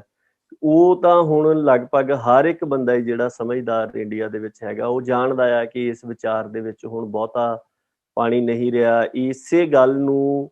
ਦੁਹਰਾ ਕੇ ਬਹੁਤ ਸਾਰੀਆਂ ਧਿਰਾਂ ਇੱਥੇ ਆ ਚੁੱਕੀਆਂ, ਔਰ ਜੇਕਰ ਕੋਈ ਵੀ ਫਰਕ ਪੈਣਾ ਹੁੰਦਾ 70 ਸਾਲ ਦਾ ਸਮਾਂ ਬੀਤ ਗਿਆ, ਉਹ ਫਰਕ ਜਿਹੜਾ ਹੈ ਉਹ ਪੈ ਜਾਣਾ ਸੀ। ਬਾਕੀ ਸਾਰਿਆਂ ਦੀ ਸਾਂਝੀ ਗੱਲ ਇਹ ਹੈਗੀ ਹੈ ਕਿ ਉਹ ਅੰਸ਼ਕ ਰੂਪ ਦੇ ਵਿੱਚ ਜਾਂ ਮੁਕੰਮਲ ਰੂਪ ਦੇ ਵਿੱਚ ਚੱਲ ਰਹੇ ਢਾਂਚੇ ਨੂੰ ਸਵੀਕਾਰ ਨਹੀਂ ਕਰਦੇ। ਇਹਨੂੰ ਆਪਾਂ ਕਹਿ ਸਕਦੇ ਹਾਂ ਕਿ ਮੁਕੰਮਲ ਰੂਪ ਦੇ ਵਿੱਚ ਜਾਂ ਅੰਸ਼ਕ ਰੂਪ ਦੇ ਵਿੱਚ ਰੱਦ ਕਰਦੇ ਆ। ਸੋ ਹਰ ਇੱਕ ਹੀ ਹਿੱਸੇ ਨੂੰ ਹੀ ਆਪੋ ਆਪਣਾ ਵਿਚਾਰ ਜਿਹੜਾ ਆ ਉਹ ਠੀਕ ਲੱਗਦਾ ਹੁੰਦਾ ਆ, ਹਰ ਕਿਸੇ ਨੂੰ ਠੀਕ ਲੱਗਦਾ ਹੁੰਦਾ। ਮਸਲਾ ਤਾਂ ਇਹ ਹੁੰਦਾ ਆ ਕਿ ਤੁਸੀਂ ਇਸ ਸਥਿਤੀ ਦੇ ਵਿੱਚੋਂ ਕਿੰਨਾ ਕਰਨ ਦੇ ਯੋਗ ਹੋ ਤੇ ਬਾਕੀਆਂ ਦੇ ਨਾਲ ਤਾਲਮੇਲ ਜਾਂ ਸਹਿਯੋਗ ਜਿਹੜਾ ਆ ਉਹ ਕਿਸ ਤਰ੍ਹਾਂ ਦਾ ਬਣਾ ਸਕਦੇ ਆ। ਆਪਾਂ ਕਹਿ ਸਕਦੇ ਹਾਂ ਕਿ ਕਿਸੇ ਦੀ ਸੰਪੂਰਨ ਆਜ਼ਾਦੀ ਜਿਹੜੀ ਆ ਇੱਕ ਬੜੀ ਦੂਰ ਦੀ ਮੰਜ਼ਿਲ ਹੁੰਦੀ ਹੈ, ਪਰ ਉਹਦੇ ਵਿੱਚ ਬਾਕੀ ਜਿੱਦਾਂ ਇੱਕ ਬੱਸ ਆ ਉਹ ਅੰਮ੍ਰਿਤਸਰ ਚੱਲਦੀ ਆ, ਦਿੱਲੀ ਤੋਂ ਉਹਨੇ ਅੰਮ੍ਰਿਤਸਰ ਤੱਕ ਜਾਣਾ ਆ ਤੇ ਸਾਰੀਆਂ ਸਵਾਰੀਆਂ ਅੰਮ੍ਰਿਤਸਰ ਜਾਣ ਦੀਆਂ ਖਾਸ਼ਮੰਦ ਨਹੀਂ ਹੁੰਦੀਆਂ, ਕੋਈ ਕਿਤੇ ਰਾਹ ਵਾਲੀਆਂ ਵੀ ਹੁੰਦੀਆਂ ਨੇ, ਪਰ ਘੱਟੋ ਘੱਟ ਫੇਰ ਵੀ ਇੱਕ ਸਫ਼ਰ ਜਿਹੜਾ ਆ ਉਹ ਉਹਨਾਂ ਦਾ ਇੱਕ ਸਾਂਝਾ ਹੁੰਦਾ। ਸੋ ਇਸ ਤਰ੍ਹਾਂ ਦੀ ਭਾਵਨਾ ਦੇ ਤਹਿਤ ਕਿਸੇ ਤਰ੍ਹਾਂ ਦੀ ਜਿਹੜੀ ਕੋਆਰਡੀਨੇਸ਼ਨ ਆ ਉਹ ਇੱਥੇ ਬਣ ਸਕਦੀ ਹੈ। ਜਿੱਥੋਂ ਤੱਕ ਤੁਸੀਂ ਗੱਲ ਕੀਤੀ ਸੀਗੀ ਕਾਨੂੰਨੀ ਨੁਕਤਾ ਨਿਗਾਹ ਤੋਂ ਜਾਂ ਸੰਵਿਧਾਨਕ ਨੁਕਤਾ ਨਿਗਾਹ ਤੋਂ, ਉਹਦੇ ਵਿੱਚ ਇਹ ਆ ਕਿ ਜਦੋਂ ਇਹ ਸੰਵਿਧਾਨ ਬਣਾਇਆ ਗਿਆ ਸੀਗਾ ਉਸ ਸਮੇਂ ਹੀ ਇਹਦੀ ਇੱਕ ਬੁਨਿਆਦੀ ਗੱਲ ਜਿਹੜੀ ਹੈ ਫੈਡਰਲਿਜ਼ਮ ਦੇ ਹਵਾਲੇ ਦੇ ਨਾਲ ਵੀ ਉਹ ਬੜੀ ਸਪਸ਼ਟ ਸੀਗੀ। ਇੰਡੀਆ ਇਜ਼ ਜੋ ਇਹਨੂੰ ਕਿਹਾ ਜਾਂਦਾ ਕਾਨੂੰਨੀ ਤੇ ਕਨਸਟੀਟਿਊਸ਼ਨਲ ਜੂਰਿਸਪ੍ਰੂਡੈਂਸ ਦੇ ਵਿੱਚ ਕਿ ਇਹ ਇਸ ਤਰ੍ਹਾਂ ਦੀ ਯੂਨੀਅਨ ਹੈ ਜਿਹਨੂੰ ਉਹ ਡਿਫਾਈਨ ਕਰਦੇ ਨੇ ਇਨਡਿਸਟਰਕਟੀਬਲ ਯੂਨੀਅਨ ਆਫ ਡਿਸਟਰਕਟੀਬਲ ਸਟੇਟਸ। ਇਹ ਵੱਖ-ਵੱਖ ਰਾਜਾਂ ਦਾ, ਵੱਖ-ਵੱਖ ਸੂਬਿਆਂ ਦਾ, ਸਟੇਟਸ ਦਾ ਯੂਨੀਅਨ ਹੈ। ਯੂਨੀਅਨ ਨੂੰ ਇਨਡਿਸਟਰਕਟੀਬਲ ਦੱਸਿਆ ਹੋਇਆ ਆ ਤੇ ਜਿਹੜੇ ਉਹਦੇ ਕੰਪੋਨੈਂਟਸ ਨੇ ਉਹ ਡਿਸਟਰਕਟੀਬਲ ਨੇ, ਔਰ ਉਹਨਾਂ ਨੂੰ ਡਿਸਟਰੋਏ ਕਰਨ ਦੀ ਜਿਹੜੀ ਤਾਕਤ ਆ ਉਹ ਸੈਂਟਰ ਦੇ ਕੋਲ ਹੈ।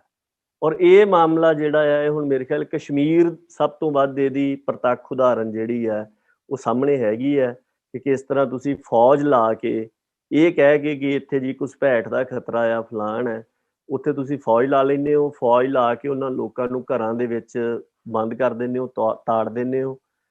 ਤੇ ਮਤਲਬ 2 ਘੰਟੇ ਦੀ ਕਾਰਵਾਈ ਜਿਹੜੀ ਆ ਉਹ ਪਾਰਲੀਮੈਂਟ ਦੇ ਵਿੱਚ ਚੱਲਦੀ ਹੈ। ਇੱਕ ਮੁਕੰਮਲ ਸਟੇਟ ਜਿਹੜੀ ਆ ਉਹਦੀ ਹੋਂਦ ਖਤਮ ਹੋ ਜਾਂਦੀ ਹੈ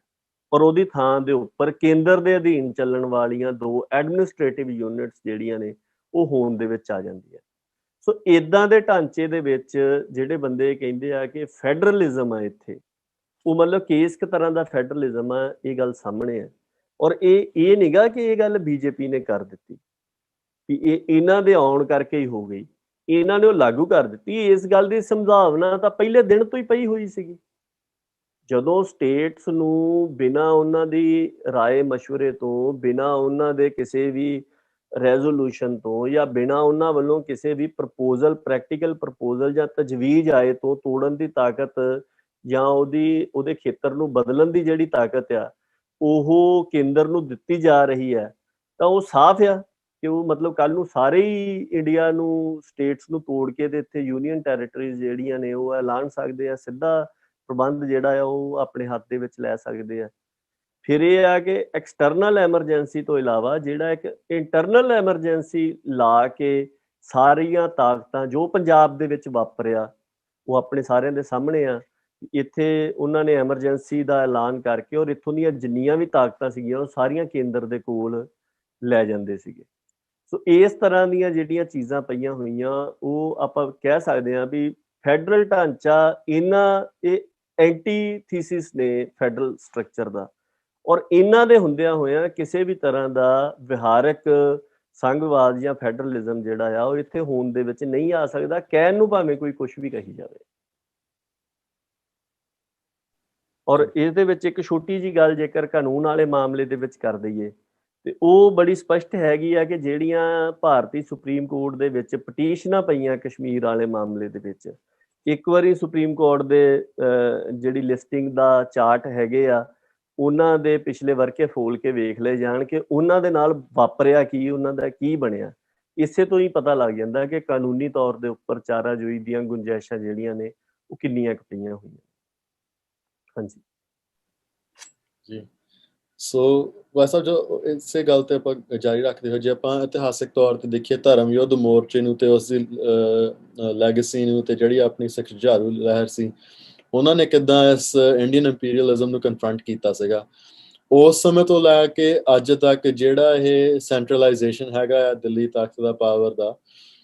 ਉਹਦੇ ਵਿੱਚ ਵਾਧਾ ਆਇਆ ਕਿ ਘਾਟਾ ਆਇਆ, ਤੇ ਜਿਹੜੇ ਉਹਦੇ ਰੂਪ ਰਹੇ ਨੇ ਕਿਸ ਤਰ੍ਹਾਂ ਉਹ ਆਪਣੀਆਂ ਕਹਿ ਲਓ ਵੀ ਉਂਗਲਾਂ ਨੂੰ ਹਰੇਕ ਸੂਬੇ ਦੇ ਵਿੱਚ ਵਾੜਿਆ ਉਹਨਾਂ ਨੇ, ਉਸ ਦੇ ਰੂਪ ਦੇ ਵਿੱਚ ਵੀ ਕੋਈ ਬਦਲਾਵ ਆਇਆ ਹੈ? ਦੇਖੋ ਉਸ ਸਮੇਂ ਜੁਝਾਰੂ ਲਹਿਰ ਤੋਂ ਪਹਿਲਾਂ ਦਾ ਜਿਹੜਾ ਸਮਾਂ ਆ, ਖਾਸ ਕਰਕੇ ਉਦੋਂ ਜਿਹੜਾ ਧਰਮ ਯੁੱਧ ਮੋਰਚੇ ਦਾ ਸਮਾਂ ਹੈਗਾ ਆ, ਉਦੋਂ ਧਰਮ ਯੁੱਧ ਮੋਰਚੇ ਦੇ ਰੂਪ ਦੇ ਵਿੱਚ ਪੰਥ ਦੇ ਵੱਲੋਂ ਸੰਤ ਜਰਨੈਲ ਸਿੰਘ ਹੋਣਾ ਦੀ ਸ਼ਖਸੀਅਤ ਤੇ ਉਸ ਸਮੇਂ ਦੇ ਸਾਰੇ ਮਾਹੌਲ, ਉਸ ਰੌਂ ਦੇ ਵਿੱਚੋਂ ਦੀ ਇਹ ਮੌਕਾ ਦਿੱਤਾ ਜਾ ਰਿਹਾ ਸੀਗਾ ਕਿ ਤੁਸੀਂ ਇਸ ਖਿੱਤੇ ਦੇ ਵਿੱਚ ਬੁਨਿਆਦੀ ਤੌਰ ਤੇ ਦੇਖਿਆ ਜਾਵੇ ਤੇ ਧਰਮ ਯੁੱਧ ਮੋਰਚੇ ਦੇ ਵਿੱਚ ਜਿਹੜੀਆਂ ਵੀ ਗੱਲਾਂ ਨੂੰ ਲੈ ਕੇ ਉਹ ਲੱਗਾ ਹੋਇਆ ਸੀਗਾ, ਉਹ ਪੰਜਾਬ ਦੇ ਲੋਕਾਂ ਦੇ ਹੱਕ ਹਕੂਕ ਤੇ ਉਹਨਾਂ ਲੋਕਾਂ ਦੇ ਨਾਲ ਨਿਆਂ ਦਾ ਮਸਲਾ ਸੀਗਾ, ਔਰ ਉਸੇ ਨੂੰ ਲਾਗੂ ਕਰਵਾਉਣ ਦੇ ਵਾਸਤੇ ਹੀ ਉਹ ਜੱਦੋ-ਜਹਿਦ ਜਿਹੜੀ ਹੈ ਉਹ ਚੱਲੀ ਹੈ। ਉਹਦੇ ਵਿੱਚੋਂ ਇੰਡੀਅਨ ਸਰਕਾਰ ਨੇ ਇੱਕ ਹੈਂਕੜਬਾਜ਼ੀ ਦਾ ਰਵੱਈਆ ਅਖਤਿਆਰ ਕਰਦਿਆਂ ਹੋਇਆਂ ਆਪਣੀ ਫੌਜੀ ਤਾਕਤ ਦੀ ਜਿਹੜੀ ਹੈ ਉਹ ਵਰਤੋਂ ਕੀਤੀ, ਔਰ ਉਸ ਤੋਂ ਬਾਅਦ ਦੇ ਵਿੱਚ ਜੋ ਕੁਝ ਉਹਦੀ ਫਿਤਰਤ ਉੱਭਰ ਕੇ ਸਾਹਮਣੇ ਆਈ ਹੈ ਔਰ ਉਸ ਨੂੰ ਜਿਸ ਤਰੀਕੇ ਦੇ ਨਾਲ ਮੁੜ ਕੇ ਸਿੱਖਾਂ ਨੇ ਚੈਲੰਜ ਕੀਤਾ, ਉਹਦੇ ਨਾਲ ਇੱਕ ਤਾਂ ਸਟੇਟ ਦੀ ਜਿਹੜੀ ਨੇਚਰ ਆ ਉਹ ਵੀ ਦੁਨੀਆ ਦੇ ਸਾਹਮਣੇ ਆਈ ਤੇ ਉਹ ਵੀ ਬਦਲੀ ਆ। ਜਿਸ ਤਰ੍ਹਾਂ ਦਾ ਅਮਲ ਉਸ ਸਮੇਂ ਚੱਲ ਰਿਹਾ ਸੀਗਾ ਇਸ ਸਾਰੇ ਖੇਤਰ ਦੇ ਵਿੱਚ, ਉਹਦੇ ਵਿੱਚ ਬੁਨਿਆਦੀ ਫਰਕ ਆਪਾਂ ਕਹਿ ਸਕਦੇ ਹਾਂ ਪਿਆ, ਕਿਉਂਕਿ ਉਸ ਤੋਂ ਬਾਅਦ ਦੇ ਵਿੱਚ ਹੁਣ ਦਾ ਜਿਹੜਾ ਸਮਾਂ ਆ ਦੁਬਾਰਾ ਇਹ ਰਾਜ ਉਹਨਾਂ ਲੀਹਾਂ ਦੇ ਉੱਪਰ ਹੁਣ ਆ ਕੇ ਚੱਲਣ ਲੱਗਾ ਆ। ਉਹ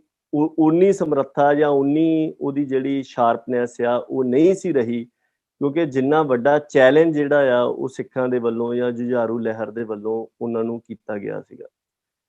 ਤੇ ਦੂਸਰੀ ਇਸ ਸੰਬੰਧ ਦੇ ਵਿੱਚ ਜਿਹੜੀ ਗੱਲ ਹੈਗੀ ਹੈ ਉਹ ਇਹ ਹੈ ਕਿ ਇਸ ਮਾਮਲੇ ਨੇ ਸਿੱਖਾਂ ਦੀ ਆਪਣੀ ਹਸਤੀ ਦਾ ਸਵਾਲ ਜਦੋਂ ਆਇਆ, ਉਸ ਸਵਾਲ ਨੂੰ ਸਿੱਖ ਕਿੱਦਾਂ ਮੁਖਾਤਬ ਹੁੰਦੇ ਆ। ਜਦੋਂ ਗੁਰੂ ਪਾਤਸ਼ਾਹ ਗੁਰੂ ਖਾਲਸਾ ਪੰਥ ਦੀ ਜਿਹੜੀ ਪਾਤਸ਼ਾਹੀ ਦਾ ਦਾਵਾ ਆ ਉਹਦੇ ਉੱਪਰ ਜਾਂ ਗੁਰੂ ਸਾਹਿਬ ਦੇ ਅਦਬ ਸਤਿਕਾਰ ਗੁਰਧਾਮਾਂ ਦੇ ਉੱਪਰ ਕੋਈ ਵੀ ਦੁਨਿਆਵੀ ਤਾਕਤ ਜਿਹੜੀ ਹੈ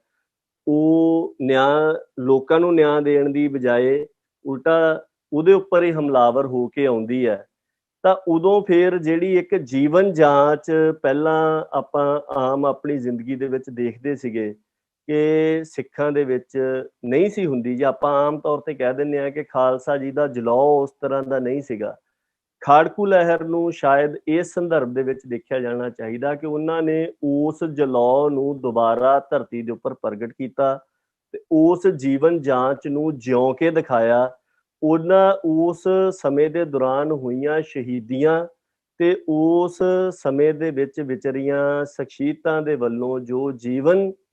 ਇਸ ਧਰਤੀ ਦੇ ਉੱਪਰ ਦੁਬਾਰਾ ਉਜਾਗਰ ਕੀਤਾ ਗਿਆ, ਉਹ ਉਹਦੀ ਸਭ ਤੋਂ ਵੱਡੀ ਪ੍ਰਾਪਤੀ ਜਿਹੜੀ ਆ ਉਹ ਸਿੱਖਾਂ ਦੇ ਪੱਖ ਤੋਂ ਸੀਗੀ। ਸਟੇਟ ਦੇ ਪੱਖ ਤੋਂ ਆਪਾਂ ਕਿਹਾ ਹੀ ਹੈ ਕਿ ਉਹ ਜਿਸ ਤਰ੍ਹਾਂ ਦਾ ਇੱਕ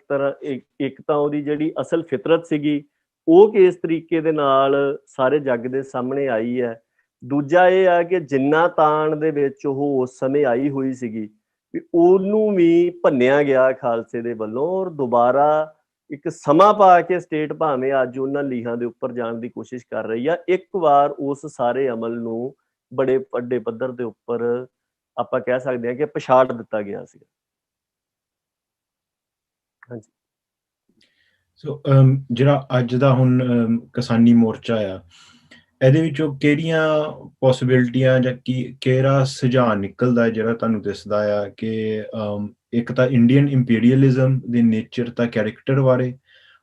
ਪਰ ਦੂਜੇ ਤੌਰ ਦੇ ਉੱਤੇ ਜਿੱਥੇ ਸਾਡੀ ਗੱਲ ਹੁਣ ਜਾਂਦੀ ਆ ਕਿ ਸੋਲੀਡੈਰਿਟੀ ਤਾਂ ਸਾਂਝੀਵਾਲਤਾ ਵਾਸਤੇ ਤਾਂ ਅਸੀਂ ਕਿੱਦਾਂ ਇੱਕ ਦੂਜੇ ਨਾਲ ਤਾਲਮੇਲ ਬਣਾ ਸਕਦੇ ਆ। ਤਾਂ ਇੱਕ ਇਹਦਾ ਇੱਕ ਹੋਰ ਵੀ ਪੱਖ ਆ ਸਵਾਲ ਦਾ ਕਿ ਤੁਸੀਂ ਵੀ ਗੱਲ ਕੀਤੀ ਆ ਕਿਰਤ ਪੱਖੀ, ਕੁਦਰਤ ਪੱਖੀ, ਪੰਜਾਬ ਸੈਂਟਰਿਕ ਐਗਰੀਕਲਚਰਲ ਮਾਡਲ ਤਿਆਰ ਹੋਣਾ ਚਾਹੀਦਾ ਆ। ਉਹਦੀ ਕੀ ਨਿਸ਼ਾਨਦਾਈ ਆ? ਤਾਂ ਇੰਡੀਅਨ ਸਟੇਟ ਉਸ ਪ੍ਰੋਜੈਕਟ ਦੇ ਵਿੱਚ ਆਪਣੀ ਇੰਪੀਰੀਅਲ ਰਵੱਈਏ ਦੇ ਹਿਸਾਬ ਦੇ ਨਾਲ ਉਸ ਪ੍ਰੋਜੈਕਟ ਨੂੰ ਕਿੱਦਾਂ ਰੋਕ ਲਾ ਸਕਦੀ ਆ? ਤਕਰੀਬਨ ਇਹ 2-3 ਮਸਲੇ ਨੇ ਇਸ ਸਵਾਲ ਦੇ ਵਿੱਚ, ਤੇ ਮੈਂ ਕੋਸ਼ਿਸ਼ ਕਰੂੰਗਾ ਕਿ ਦੋਵਾਂ ਤਿੰਨਾਂ ਦੇ ਉੱਪਰ ਹੀ ਗੱਲ ਕੀਤੀ ਜਾਵੇ। ਪਰ ਜੇ ਗੱਲਬਾਤ ਦੇ ਦੌਰਾਨ ਲੱਗਿਆ ਕਿ ਕੋਈ ਪੱਖ ਰਹਿੰਦਾ ਹੋਇਆ ਤੇ ਤੁਸੀਂ ਉਹ ਜ਼ਰੂਰ ਮੈਨੂੰ ਨੁਕਤਾ ਦੁਬਾਰਾ ਦੱਸ ਦਿਓ, ਕਿਉਂਕਿ ਇੱਕ ਸਵਾਲ ਨਹੀਂ ਗਾ, ਇਹਦੇ ਵਿੱਚ 3-4 ਪਰਤਾਂ ਇਹਦੇ ਵਿੱਚ ਹੈਗੀਆਂ ਵੱਖੋ ਵੱਖਰੀਆਂ। ਸਭ ਤੋਂ ਪਹਿਲੀ ਗੱਲ ਤਾਂ ਇਹ ਹੈ ਕਿ ਜਿਹੜਾ ਇਹ ਕਿਸਾਨੀ ਮਸਲਾ ਆ, ਇਹਨੂੰ ਵੇਖਿਆ ਕਿਸ ਤਰੀਕੇ ਦੇ ਨਾਲ ਜਾਵੇ। ਸੋ ਉਸ ਸੰਬੰਧ ਦੇ ਵਿੱਚ ਦੇਖੋ, ਸਾਡਾ ਨਜ਼ਰੀਆ ਤਾਂ ਇਹੀ ਹੈਗਾ ਕਿ ਇਹ ਖੇਤੀਬਾੜੀ ਦੇ ਨਾਲ ਸੰਬੰਧਿਤ ਮਸਲਾ ਆ, ਔਰ ਖੇਤੀਬਾੜੀ ਦੇ ਨਾਲ ਸੰਬੰਧਿਤ ਮਸਲਾ ਹੋਣ ਕਰਕੇ ਕਿਸਾਨੀ ਜੱਦੋ-ਜਹਿਦ ਇਸ ਮਸਲੇ ਦੇ ਉੱਪਰ ਸ਼ੁਰੂ ਹੋਈ ਹੈ। ਉਸ ਕਿਸਾਨੀ ਜੱਦੋ-ਜਹਿਦ ਦੀ ਜਿਹੜੀ ਅਗਵਾਈ ਹੈ, ਉਹ ਜਾਂ ਉਹਦੀ ਜਿਹੜੀ ਕਹਿ ਲਓ ਕਿ ਉਹਦੀ ਨੁਮਾਇੰਦਾ, ਉਹ ਹੈਗੀਆਂ ਨੇ ਜਿਹੜੀਆਂ ਕਿਸਾਨ ਧਿਰਾਂ ਨੇ ਵੱਖੋ ਵੱਖਰੀਆਂ, ਜਿਹਦੇ ਵਿੱਚ 31 ਦੇ ਕਰੀਬ ਯੂਨੀਅਨਾਂ ਜਿਹੜੀਆਂ ਨੇ ਉਹ ਪੰਜਾਬ ਦੀਆਂ ਨੇ, ਤੇ ਉਸ ਤੋਂ ਇਲਾਵਾ ਹਰਿਆਣੇ ਦੇ ਵਿੱਚੋਂ ਗੁਰਨਾਮ ਸਿੰਘ ਚੜੂਨੀ ਹੋਣਾ ਵਾਲੀ ਜਿਹੜੀ ਯੂਨੀਅਨ ਆ, ਮੁੱਖ ਰੂਪ ਦੇ ਵਿੱਚ ਹਰਿਆਣੇ ਦੇ ਵਿੱਚੋਂ ਉਹੀ ਹੈ, ਤੇ ਰਕੇਸ਼ ਟਕੈਤ ਹੋਣਾ ਦੀ ਜਿਹੜੀ ਹੈ ਭਾਰਤੀ ਕਿਸਾਨ ਯੂਨੀਅਨ, ਉਹ ਉੱਤਰ ਪ੍ਰਦੇਸ਼ ਦੇ ਵਿੱਚੋਂ ਹੈ। ਉਸ ਤੋਂ ਇਲਾਵਾ ਪੰਜਾਬ ਦੇ ਵਿੱਚੋਂ 2 ਯੂਨੀਅਨਾਂ ਜਿਹੜੀਆਂ ਨੇ ਮੁੱਖ ਤੌਰ ਦੇ ਉੱਤੇ ਉਹ ਵੱਖਰੀਆਂ ਹੈਗੀਆਂ ਆ, ਜਿਨ੍ਹਾਂ ਦੇ ਵਿੱਚ ਭਾਰਤੀ ਕਿਸਾਨ ਯੂਨੀਅਨ ਉਗਰਾਹਾਂ ਆ ਤੇ ਕਿਸਾਨ ਮਜ਼ਦੂਰ ਸੰਘਰਸ਼ ਕਮੇਟੀ ਹੈ। ਇਸ ਤੋਂ ਇਲਾਵਾ ਜਿਹੜਾ ਸੰਯੁਕਤ ਕਿਸਾਨ ਮੋਰਚਾ ਆ, ਉਹਦੇ ਵਿੱਚ ਕੁਝ ਹੋਰ ਵਿਅਕਤੀ ਤੇ ਕੁਝ ਹੋਰ ਧਿਰਾਂ ਵੀ ਜਿਹੜੀਆਂ ਨੇ ਉਹ ਸ਼ਾਮਲ ਨੇ, ਪਰ ਪ੍ਰਮੁੱਖ ਜਿਹੜੀਆਂ ਆ ਉਹ ਇਹ 5 ਬਣਦੀਆਂ, ਔਰ ਇਹਨਾਂ ਸਾਰਿਆਂ ਨੂੰ ਮਿਲਾ ਕੇ ਆਪਾਂ ਕਹਿ ਸਕਦੇ ਹਾਂ ਕਿ ਜਿਹੜਾ ਇਹ ਕਿਸਾਨੀ ਉਭਾਰ ਹੈ, ਉਹਦੀ ਨੁਮਾਇੰਦਗੀ ਕਰਨ ਦੀ ਇਹ ਸਾਰੇ ਕੋਸ਼ਿਸ਼ ਜਿਹੜੀ ਹੈ ਉਹ ਕਰ ਰਹੇ ਆ। ਦੂਜਾ ਇਹ ਹੈ ਕਿ ਇਹ ਮਸਲਾ ਕਿਸਾਨੀ ਧਿਰਾਂ ਦਾ ਹੈਗਾ ਆ, ਪਰ ਕਿਸਾਨੀ ਧਿਰਾਂ ਦੇ ਤੱਕ ਇਹ ਮਹਿਦੂਦ ਨਹੀਂ ਰਿਹਾ ਹੋਇਆ, ਜਾਂ ਉਹਨਾਂ ਤੱਕ ਸੀਮਤ ਜਾਂ ਲਿਮਟਡ ਨਹੀਂ ਰਿਹਾ ਹੋਇਆ। ਇਹਦੇ ਵਿੱਚ ਸਮਾਜ ਦੇ ਹੋਰ ਬਹੁਤ ਵਰਗ ਜਿਹੜੇ ਆ ਉਹ ਸ਼ਾਮਲ ਹੋਏ ਆ, ਔਰ ਜਿਹਦੇ ਵਿੱਚੋਂ ਐਕਟਿਵਿਸਟਾਂ ਦਾ ਬੜਾ ਵੱਡਾ ਹਿੱਸਾ ਹੈਗਾ ਆ, ਜਿਹੜੇ ਸਮਾਜਿਕ ਜਾਂ ਸੋਸ਼ਲ ਐਕਟਿਵਿਸਟ ਨੇ ਉਹ ਸ਼ਾਮਲ ਹੋਏ ਆ। ਇਹਦੇ ਵਿੱਚ ਜਿਹੜੇ ਬਹੁਜਨ ਭਾਈਚਾਰੇ ਦੀਆਂ ਸੰਸਥਾਵਾਂ ਹੈਗੀਆਂ ਨੇ ਉਹ ਵੀ ਇਹਦੇ ਵਿੱਚ ਸਹਿਯੋਗ ਕਰ ਰਹੀਆਂ ਨੇ। ਇਹਦੇ ਵਿੱਚੋਂ ਸਿੱਖਾਂ ਦੇ ਵੀ ਜਿਹੜੇ ਵੱਖਰੀਆਂ ਵੱਖਰੀਆਂ ਸੰਪਰਦਾਵਾਂ ਨੇ ਜਾਂ ਜਥੇ ਨੇ, ਉਹ ਵੀ ਸਹਿਯੋਗ ਦੇ ਵਾਸਤੇ ਉੱਥੇ ਪਹੁੰਚੇ ਹੋਏ ਆ। ਇਹਦੇ ਵਿੱਚ ਨੌਜਵਾਨਾਂ ਦਾ ਵੀ ਬੜਾ ਵੱਡਾ ਹਿੱਸਾ ਹੈਗਾ ਆ, ਔਰ ਇਹਦੇ ਵਿੱਚ ਆਪਾਂ ਕਹਿ ਸਕਦੇ ਹਾਂ ਵੀ ਸਾਡਾ ਜਿਹੜਾ ਇੱਕ ਪ੍ਰਵਾਸੀ ਭਾਈਚਾਰਾ ਹੈਗਾ, ਉਹਨੇ ਵੀ ਆਪਣੀ ਇੱਕ ਭੂਮਿਕਾ ਸਹਿਯੋਗ ਦੀ ਜਿਹੜੀ ਹੈ ਉਹ ਨਿਭਾਉਣ ਦਾ ਯਤਨ ਜਿਹੜਾ ਉਹ ਕੀਤਾ ਆ। ਹੁਣ ਗੱਲ ਆਪਾਂ ਕਰਦੇ ਹਾਂ ਕਿ ਇਹਦਾ ਇੱਥੇ ਅਸਰ ਕੀ ਪਿਆ ਆ। ਇੱਕ ਤਾਂ ਜਿਸ ਤਰ੍ਹਾਂ ਆਪਾਂ ਪਹਿਲਾਂ ਵੀ ਗੱਲ ਕੀਤੀ ਸੀਗੀ ਕਿ ਇਹ ਖੇਤੀ ਕਾਨੂੰਨਾਂ ਵਾਲਾ ਜਿਹੜਾ ਮਸਲਾ ਆ, ਇਹ ਇਕੱਲਾ ਕਹਿਰਾ ਸਿਆਸੀ ਫੈਸਲਾ ਨਹੀਂ ਹੈਗਾ ਜਿਹੜਾ ਹਾਲੀਆ ਸਮੇਂ ਦੇ ਵਿੱਚ ਲਾਗੂ ਕਰਨ ਦੀ ਕੋਸ਼ਿਸ਼ ਕੀਤੀ ਗਈ ਹੋਵੇ। ਇਹ ਇੱਕ ਕੜੀ ਆ ਪੂਰੀ ਜਿਹੜੀ ਚੱਲੀ ਆ ਰਹੀ ਆ, ਚਾਹੇ ਉਹ ਪਹਿਲਾਂ 3 ਤਲਾਕ ਵਾਲਾ ਮਸਲਾ ਹੋਵੇ, ਉਸ ਤੋਂ ਬਾਅਦ ਦੇ ਵਿੱਚ ਕਸ਼ਮੀਰ ਵਾਲਾ ਮਸਲਾ ਹੋਵੇ, ਉਸ ਤੋਂ ਬਾਅਦ ਦੇ ਵਿੱਚ ਰਾਮ ਮੰਦਿਰ ਵਾਲਾ, ਅਯੋਧਿਆ ਵਾਲਾ ਜਿਹੜਾ ਮਸਲਾ ਆ ਉਹ ਆਉਂਦਾ ਆ। ਇਹ ਇੱਥੋਂ ਦੇ ਕਾਫੀ ਸਮੇਂ ਦੇ ਅੜੇ ਹੋਏ ਵੱਡੇ ਪੋਲੀਟੀਕਲ ਮਸਲੇ ਸੀਗੇ, ਜਿਨ੍ਹਾਂ ਨੂੰ ਸਰਕਾਰ ਨੇ, ਜਾਂ ਨਾਗਰਿਕਤਾ ਸੋਧ ਕਾਨੂੰਨ ਜਿਹੜਾ CAA ਵਾਲਾ ਮਸਲਾ ਸੀਗਾ, ਇਹ ਸਾਰੇ ਇਸ ਤਰ੍ਹਾਂ ਦੇ ਵੱਡੇ ਮਸਲੇ ਸੀਗੇ ਕਿ ਜਿਨ੍ਹਾਂ ਨੂੰ ਉਹਨਾਂ ਨੇ ਲਾ ਪਾ ਕੇ ਬਹੁਤੇ ਵਿਰੋਧ ਦੇ ਨਾ ਹੋਣ ਦਿੱਤਾ, ਜਾਂ ਜਿੱਥੇ ਹੋਇਆ ਵੀ ਸੀਗਾ ਉਹਨੂੰ ਕਾਬੂ ਕਰਕੇ ਜਾਂ ਕਿਸੇ ਵੀ ਤਰੀਕੇ ਦੇ ਨਾਲ ਮੱਠਾ ਪਾ ਕੇ ਤੇ ਉਹਨਾਂ ਨੇ ਸਹਿਜੇ ਹੀ ਆਪਣੇ ਲਾਗੂ ਕਰਵਾ ਲਏ ਸੀਗੇ। ਉਹਨਾਂ ਮਾਮਲਿਆਂ ਦੇ ਉੱਪਰ ਹੁਣ ਕਿਸੇ ਤਰ੍ਹਾਂ ਦੀ ਵੱਡੀ ਰੈਜ਼ਿਸਟੈਂਸ ਜਿਹੜੀ ਆ ਉਹ ਪਿੱਛੇ ਬਾਕੀ ਨਹੀਂ ਬਚੀ ਹੋਈ। ਔਰ ਖੇਤੀ ਕਾਨੂੰਨ ਵੀ ਕੋਈ ਆਖਰੀ ਨਹੀਂ ਹੈਗੇ। ਇਸ ਤੋਂ ਬਾਅਦ ਦੇ ਵਿੱਚ ਯੂਨੀਫਾਰਮ ਸਿਵਲ ਕੋਡ ਤੇ ਰਿਜ਼ਰਵੇਸ਼ਨ 2 ਤਾਂ ਸਾਰਿਆਂ ਨੂੰ ਹੀ ਪਤਾ ਹੈ ਕਿ ਇਹ ਵੱਡੇ ਇੱਥੋਂ ਦੇ ਸਿਆਸੀ ਭਵਿੱਖ ਨੂੰ ਪ੍ਰਭਾਵਿਤ ਕਰਨ ਵਾਲੇ ਜਿਹੜੇ ਫੈਸਲੇ ਆ ਉਹ ਕਤਾਰ ਦੇ ਵਿੱਚ ਲੱਗੇ ਹੋਏ ਆ, ਜਿਹੜੇ ਉਹਨਾਂ ਨੇ ਇਸ ਤੋਂ ਬਾਅਦ ਲਾਗੂ ਕਰਨੇ ਆ। ਪਰ ਇਹ ਕਿਸਾਨੀ ਮਸਲਾ ਹੀ ਇੱਕੋ ਇੱਕ ਅਜਿਹਾ ਬਣਿਆ ਜਿੱਥੇ ਅਜੇ ਤੱਕ ਆਪਾਂ ਕਹਿ ਸਕਦੇ ਹਾਂ ਕਿ ਸਫਲਤਾ ਦੇ ਨਾਲ ਚੁਣੌਤੀ ਜਿਹੜੀ ਆ ਉਹ ਦਿੱਤੀ ਜਾ ਰਹੀ ਹੈ। ਤੇ 3 ਮਹੀਨੇ ਦੇ ਲਗਭਗ ਤਾਂ ਹੁਣ ਦਿੱਲੀ ਦੀਆਂ ਬਰੂਹਾਂ ਦੇ ਉੱਪਰ ਗਿਆ ਨੂੰ ਹੋ ਗਏ ਆ। 26 ਨਵੰਬਰ ਨੂੰ ਗਏ ਸੀਗੇ, ਅੱਜ 28 ਫਰਵਰੀ ਨੂੰ ਆਪਾਂ ਗੱਲਬਾਤ ਕਰ ਰਹੇ ਹਾਂ। ਸੋ ਇੰਨਾ ਸਮਾਂ ਇੰਨੀ ਵੱਡੀ ਤਾਕਤ ਨੂੰ ਚੁਣੌਤੀ ਦੇ ਜਾਣੀ, ਇਹ ਆਪਣੇ ਆਪ ਦੇ ਵਿੱਚ ਇੱਕ ਬੜੀ ਵੱਡੀ ਪ੍ਰਾਪਤੀ ਹੈ। ਦੂਸਰਾ ਇਹ ਹੈ ਕਿ ਇਹਦੇ ਨਾਲ ਉਹ ਜਿੰਨਾ ਵੀ ਅਮਲ ਚੱਲ ਰਿਹਾ ਸੀਗਾ ਉਸ ਸਾਰੇ ਕਾਸੇ ਨੂੰ ਬ੍ਰੇਕਾਂ ਲੱਗੀਆਂ ਨੇ। ਇੱਕ ਸਮਾਂ ਤਾਂ ਅਜਿਹਾ ਵੀ ਆ ਗਿਆ ਸੀਗਾ, ਜਾਂ ਅਜੇ ਵੀ ਉਸ ਗੱਲ ਦੀ ਸੰਭਾਵਨਾ ਹੈਗੀ ਹੈ ਕਿ ਅੱਗੇ ਵਾਲੇ ਫੈਸਲਿਆਂ ਵੱਲ ਸੋਚਣ ਤੋਂ ਪਹਿਲਾਂ ਤਾਂ ਹਾਲੀ ਉਹਨਾਂ ਨੂੰ, ਸਰਕਾਰ ਨੂੰ ਇਸ ਗੱਲ ਦਾ ਵੀ ਵਿੱਚੋਂ ਫਿਕਰ ਪੈ ਜਾਂਦਾ ਵੀ ਕਿਤੇ ਜਿਹੜੇ ਪਿਛਲੇ ਨੇ ਉਹਨਾਂ ਦੀ ਅਧੇੜ ਬੁਣਨ ਵਾਲੇ ਪਾਸੇ ਨੂੰ ਨਾ ਗੱਲ ਚਲੀ ਜਾਵੇ। ਇੱਥੋਂ ਤੱਕ ਕੰਮ ਜਿਹੜਾ ਆ ਉਹ ਆ ਜਾਂਦਾ ਰਿਹਾ ਪਿਛਲੇ ਸਾਰੇ ਸਮੇਂ ਦੇ ਦੌਰਾਨ, ਪਰ ਉਤਰਾਅ ਚੜਾਅ ਜਿਹੜੇ ਆ ਉਹ ਹਰ ਇੱਕ ਮਸਲੇ ਦੇ ਵਿੱਚ ਆਉਂਦੇ ਰਹਿੰਦੇ ਆ। ਤੀਜਾ ਇਹ ਹੈਗਾ ਆ ਕਿ ਜਿਸ ਤਰੀਕੇ ਦੇ ਨਾਲ ਇਹ ਪੀਸਫੁਲ ਸਟਰਗਲ ਹੈ, ਔਰ ਪੀਸਫੁਲ ਸਟਰਗਲ ਜਿਹੜੀ ਆ ਉਹ ਮਾਸ ਪਾਰਟਿਸਿਪੇਸ਼ਨ ਦੇ ਨਾਲ ਹੀ ਹੋ ਸਕਦੀ ਹੈ ਕਿ ਜਿਹਦੇ ਵਿੱਚ ਲੋਕ ਬੜੀ ਵੱਡੀ ਗਿਣਤੀ ਦੇ ਵਿੱਚ ਸ਼ਾਮਲ ਹੋਣ। ਪਰ ਜਿੱਥੇ ਵੀ ਲੋਕ ਆਪਣੇ ਆਪ ਬੜੀ ਵੱਡੀ ਗਿਣਤੀ ਦੇ ਵਿੱਚ ਸ਼ਾਮਲ ਹੁੰਦੀ ਆ, ਉੱਥੇ ਆਪ ਮੁਹਾਰਤਾ ਜਿਹੜੀ ਆ ਵੀ ਉਹ ਇੱਕ ਬੜਾ ਵੱਡਾ ਮਸਲਾ ਬਣ ਜਾਂਦਾ ਵੀ ਜਿੱਥੇ ਇੰਨੀ ਤਰ੍ਹਾਂ ਦੇ ਲੋਕ ਆ ਕੇ ਸ਼ਾਮਲ ਹੋਏ ਹੁੰਦੇ। ਸਾਡੀ ਉੱਥੇ ਕਿਸਾਨ ਯੂਨੀਅਨਾਂ ਦੇ ਨਾਲ ਵੀ ਗੱਲ ਹੁੰਦੀ ਰਹੀ, ਜਾਂ ਆਮ ਲੋਕਾਂ ਨੂੰ ਵੀ ਪੁੱਛਦੇ ਰਹੇ ਆ, ਤੇ ਬਹੁਤੇ ਲੋਕ ਇਹ ਗੱਲ ਕਹਿੰਦੇ ਆ ਕਿ ਇੱਥੇ ਲਗਭਗ 20% ਹਿੱਸਾ ਆ, ਖਾਸ ਕਰਕੇ ਜੇ ਸਿੰਘੂ ਬਾਰਡਰ ਦੀ ਗੱਲ ਕਰੀਏ, ਜਿਹੜਾ ਕਿ ਸਾਰੇ ਦੇ ਕੇਂਦਰ ਦੇ ਵਿੱਚ ਹੁਣ ਤੱਕ ਲਗਭਗ ਰਿਹਾ ਆ, ਤਾਂ ਉੱਥੇ 80% ਹਿੱਸਾ ਜਿਹੜਾ ਆ ਉਹ ਮੁੱਦੇ ਦੇ ਨਾਲ ਆਇਆ ਹੋਇਆ। 20% ਹਿੱਸਾ ਜਿਹੜਾ ਆ ਉਹ ਆਪਾਂ ਕਹਿ ਸਕਦੇ ਹਾਂ ਕਿ ਆਇਆ ਹੋਇਆ ਆ ਯੂਨੀਅਨਾਂ ਦੇ ਨਾਲ।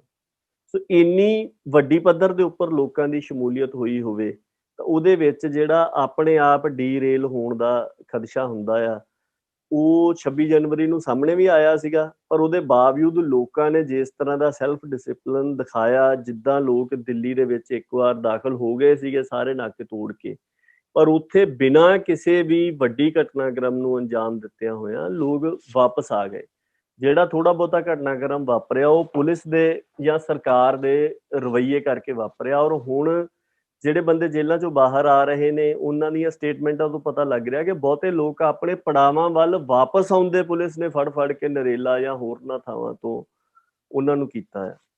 ਸੋ ਇੱਕ ਤੇ ਲੋਕਾਂ ਨੇ ਆਪਣਾ ਜਿਹੜਾ ਡਿਸਿਪਲਿਨ ਹੈ, ਆਪਣੀ ਜਿਹੜੀ ਤਾਕਤ ਆ ਉਹਨੂੰ ਅਸਰਟ ਕੀਤਾ ਆ, ਤੇ ਉਹਦਾ ਬੜਾ ਵੱਡੇ ਪੱਧਰ ਦੇ ਉੱਪਰ ਪ੍ਰਗਟਾਵਾ ਕੀਤਾ। ਔਰ ਦੁਨੀਆ ਦੇ ਵਿੱਚੋਂ ਵੀ ਇਸ ਗੱਲ ਦੇ ਲਈ ਉਹਨਾਂ ਨੂੰ ਸਿਫਤ ਤੇ ਹਾਮੀ ਜਿਹੜੀ ਹੈ ਉਹ ਮਿਲੀ ਹੈ। ਦੂਜਾ ਇਹ ਹੈ ਕਿ ਸਰਕਾਰ ਕਿਸ ਤਰੀਕੇ ਦੇ ਨਾਲ ਮਤਲਬ ਇੱਥੇ ਆਵਾਜ਼ ਨੂੰ ਦਬਾਉਂਦੀ ਹੈ। ਉਹਨਾਂ ਦੀ ਸਾਰੀ ਕੋਸ਼ਿਸ਼ ਦੇ ਬਾਵਜੂਦ ਜੇਕਰ ਇੱਥੇ ਕਿਸੇ ਵੀ ਤਰ੍ਹਾਂ ਦੀ ਵਾਇਲੈਂਸ, ਜਿਹੜੀ ਅਨਰੂਲੀ ਵਾਇਲੈਂਸ ਕਹਿ ਲਓ ਹੁੰਦੀ ਆ, ਉਹ ਨਹੀਂ ਵਾਪਰੀ। ਇਹੀ ਕਾਰਨ ਹੈ ਕਿ ਹੁਣ ਕੌਮਾਂਤਰੀ ਪੱਧਰ ਤੋਂ ਵੀ ਭਾਵੇਂ ਆਪਾਂ ਨੂੰ ਪਤਾ ਹੈ ਕਿ ਇਹਨਾਂ ਚੀਜ਼ਾਂ ਦਾ ਬਹੁਤਾ ਜ਼ਿਆਦਾ ਅਸਰ ਨਹੀਂ ਪੈਂਦਾ, ਪਰ ਜਿੰਨਾ ਕੁ ਵੀ ਅਸਰ ਪੈਂਦਾ ਆ ਓਨਾ ਕੁ ਪਾਉਣ ਦੇ ਵਾਸਤੇ ਉਹਨਾਂ ਨੂੰ ਕਹਿਣ ਦੇ ਵਾਸਤੇ ਥਾਂ ਜਿਹੜੀ ਆ ਉਹ ਮਿਲੀ ਹੋਈ ਹੈ। ਤੀਜੀ ਗੱਲ ਤੁਸੀਂ ਕਹੀ ਸੀਗੀ ਸਹਿਯੋਗ ਦੀ। ਸੋ ਸਹਿਯੋਗ ਦੇਖੋ, ਇੱਕ ਸਬਕ ਵੀ ਹੈ ਕਿ ਜਿੱਥੇ ਜਦੋਂ ਇੱਕ ਸੰਘਰਸ਼ ਦਾ ਦਾਇਰਾ ਆ ਤਾਂ ਉਹਦੇ ਵਿੱਚ ਤੁਹਾਨੂੰ ਵੀ ਇੱਕ ਆਪਣਾ ਦਾਇਰਾ ਬਣਾ ਕੇ ਚੱਲਣਾ ਪੈਂਦਾ। ਔਰ ਦੂਜਾ ਇਹ ਹੈ ਕਿ ਜਿਹੜੀ ਧਿਰ ਨੇ ਸਹਿਯੋਗ ਲੈਣਾ ਹੁੰਦਾ ਆ ਉਹਦੇ ਉੱਪਰ ਵੀ ਕੁਛ ਨਾ ਕੁਛ ਮਰਿਆਦਾ ਜਿਹੜੀ ਆ ਉਹ ਲਾਗੂ ਹੁੰਦੀ ਹੈ। ਔਰ ਇੱਥੇ ਜਿੰਨੀ ਵੀ ਅੰਦਰੂਨੀ ਤੌਰ ਦੇ ਉੱਪਰ ਆਪਾਂ ਪਹਿਲੋਂ ਵੀ ਇਹ ਗੱਲ ਕਹਿੰਦੇ ਰਹੇ ਹਾਂ ਕਿ ਇਹ ਮੋਰਚਾ ਬਾਹਰੀ ਮੁਹਾਜ਼ਾਂ ਦੇ ਉੱਪਰ ਤਾਂ ਕਾਫੀ ਮਜ਼ਬੂਤ ਆ, ਪਰ ਇਹਦੇ ਅੰਦਰੂਨੀ ਮੁਹਾਜ਼ ਨੇ ਜਿਹੜੇ ਉਹ ਜੇਕਰ ਅਜੇ ਵੀ ਮਜ਼ਬੂਤੀ ਦੇ ਨਾਲ ਖੜੇ ਹੋਏ ਆ, ਕੁਛ ਨਾ ਕੁਛ ਜਿਹੜੀ ਬਾਕੀ ਹੈਗੀ ਆ, ਤਾਂ ਉਹ ਲੋਕਾਂ ਕਰਕੇ ਆ, ਉਹ ਲੀਡਰਸ਼ਿਪ ਕਰਕੇ ਨਹੀਂ ਹੈ। ਚਾਹੇ ਉਹ ਕਿਸਾਨ ਯੂਨੀਅਨਾਂ ਦੀ ਲੀਡਰਸ਼ਿਪ ਹੋਵੇ ਤੇ ਚਾਹੇ ਜਿਹੜੀ ਬਦਲਵੀਂ ਅਗਵਾਈ ਦਾ ਜ਼ਿਕਰ ਆ ਰਿਹਾ ਆ ਸੋਸ਼ਲ ਮੀਡੀਆ ਦੇ ਉੱਪਰ, ਉਹਨਾਂ ਦਾ ਹੀ ਹੋਵੇ। ਉਹਨਾਂ ਦੋਵਾਂ ਨੇ ਹੀ ਲਗਾਤਾਰ ਇਸ ਤਰ੍ਹਾਂ ਦਾ ਮਾਹੌਲ ਬਣਾ ਕੇ ਰੱਖਿਆ ਕਿ ਜਿਹਦੇ ਵਿੱਚ ਅੰਦਰੂਨੀ ਤਣਾਅ ਜਿਹੜਾ ਸੀਗਾ ਉਹ ਵਧਿਆ ਹੀ ਹੈ, ਘਟਿਆ ਨਹੀਂ ਹੈ। ਔਰ ਉਹਦੇ ਵਿੱਚੋਂ ਆਪਸੀ ਬੇਇਤਫਾਕੀ ਸੀਗੀ ਜਿਹੜੀ, ਉਹ ਵੀ ਵਧੀ ਹੈ, ਘਟੀ ਨਹੀਂ ਹੈ। ਔਰ ਦੋਵਾਂ ਦਾ ਹੀ ਵਿਹਾਰ ਆ ਜਿਹੜਾ, ਉਹ ਮਤਲਬ ਇਸ ਤਰ੍ਹਾਂ ਦਾ ਰਿਹਾ ਆ ਕਿ ਆਪਸ ਦੇ ਵਿੱਚ ਗੱਲਬਾਤ ਦਾ ਇੱਕੋ ਇੱਕ ਤਰੀਕਾਕਾਰ ਜਿਹੜਾ ਆ, ਉਹ ਪਬਲਿਕ ਡਿਸਕੋਰਸ ਨੂੰ ਹੀ ਬਣਾ ਲਿਆ ਗਿਆ ਕਿ ਜਾਂ ਮੰਚ ਤੋਂ ਜਾਂ ਮੀਡੀਆ ਤੋਂ ਕੋਈ ਗੱਲ ਕਹਿਣੀ ਹੈ ਤੇ ਜਾਂ ਫਿਰ ਸੋਸ਼ਲ ਮੀਡੀਆ ਤੋਂ ਕੋਈ ਗੱਲ ਕਹਿਣੀ ਹੈ। ਸੋ ਇਸ ਤਰ੍ਹਾਂ ਦੇ ਸਬਕ ਜਿਹੜੇ ਆ, ਉਹ ਆਪਣੇ ਵਾਸਤੇ ਵੀ ਆਪਾਂ ਕਹਿ ਸਕਦੇ ਹਾਂ ਕਿ ਹੈਗੇ ਆ ਕਿ ਤੁਹਾਨੂੰ ਜਿੱਥੇ ਵੀ ਸਾਂਝੀ ਸਟਰਗਲ ਹੋਵੇ, ਉੱਥੇ ਇਹ ਗੱਲ ਮੰਨ ਕੇ ਚੱਲਣੀ ਚਾਹੀਦੀ ਹੈ ਵੀ ਇਹ ਇੱਕ ਸਾਂਝੀ ਸਟਰਗਲ ਆ, ਇਹਦੇ ਵਿੱਚ ਵੱਧ ਜਾਂ ਘੱਟ ਹਰ ਇੱਕ ਧਿਰ ਦਾ ਹੀ ਹਿੱਸਾ ਹੈਗਾ ਆ। ਤੇ ਜੇ ਇਹ ਸਟਰਗਲ ਸਾਂਝੀ ਆ, ਇਹਦੇ ਨਫੇ ਵੀ ਸਾਂਝੇ ਹੋਣਗੇ, ਇਹਦੇ ਨੁਕਸਾਨ ਵੀ ਸਾਂਝੇ ਹੋਣਗੇ, ਤੇ ਇਹਨੂੰ ਸੁਚਾਰੂ ਤੌਰ ਦੇ ਉੱਤੇ ਚਲਾਉਣ ਦੀ ਰਿਸਪੌਂਸਿਬਿਲਿਟੀ ਵੀ ਸਾਂਝੀ ਹੋਊਗੀ। ਜੇਕਰ ਇੱਕ ਬੰਦਾ ਸਵਾਲ ਕਰੇ, ਦੂਸਰਾ ਉਹਦੇ ਸਵਾਲ ਦਾ ਜਵਾਬ ਸਵਾਲ ਦੇ ਵਿੱਚ ਦੇਵੇ, ਤੇ ਸਵਾਲਾਂ ਦਾ ਸਿਲਸਿਲਾ ਕਦੀ ਵੀ ਖਤਮ ਨਹੀਂ ਹੋ ਸਕਦਾ, ਕਿਉਂਕਿ ਉਹ ਫਿਰ ਉਹਦੇ ਸਵਾਲ ਦਾ ਜਵਾਬ ਦਊਗਾ ਤੇ ਫਿਰ ਉਹ ਉਹਦੇ ਸਵਾਲ ਦਾ ਜਵਾਬ ਵੀ ਸਵਾਲ ਦੇ ਰੂਪ ਦੇ ਵਿੱਚ ਦਊਗਾ, ਫਿਰ ਸਵਾਲ ਥੋੜੀ ਰੁਕ ਸਕਦੇ ਆ। ਇਸੇ ਤਰ੍ਹਾਂ ਹੀ ਹੈ ਕਿ ਜਿੱਥੇ ਇੱਕ ਬੰਦਾ ਉਕਾਈ ਕਰੇ, ਉੱਥੇ ਦੂਜੇ ਦਾ ਫਰਜ਼ ਇਹ ਬਣਦਾ ਆ ਕਿ ਘੱਟੋ ਘੱਟ ਉਸ ਉਕਾਈ ਨੂੰ ਬੈਲੈਂਸ ਕਰਨ ਦੇ ਵਾਸਤੇ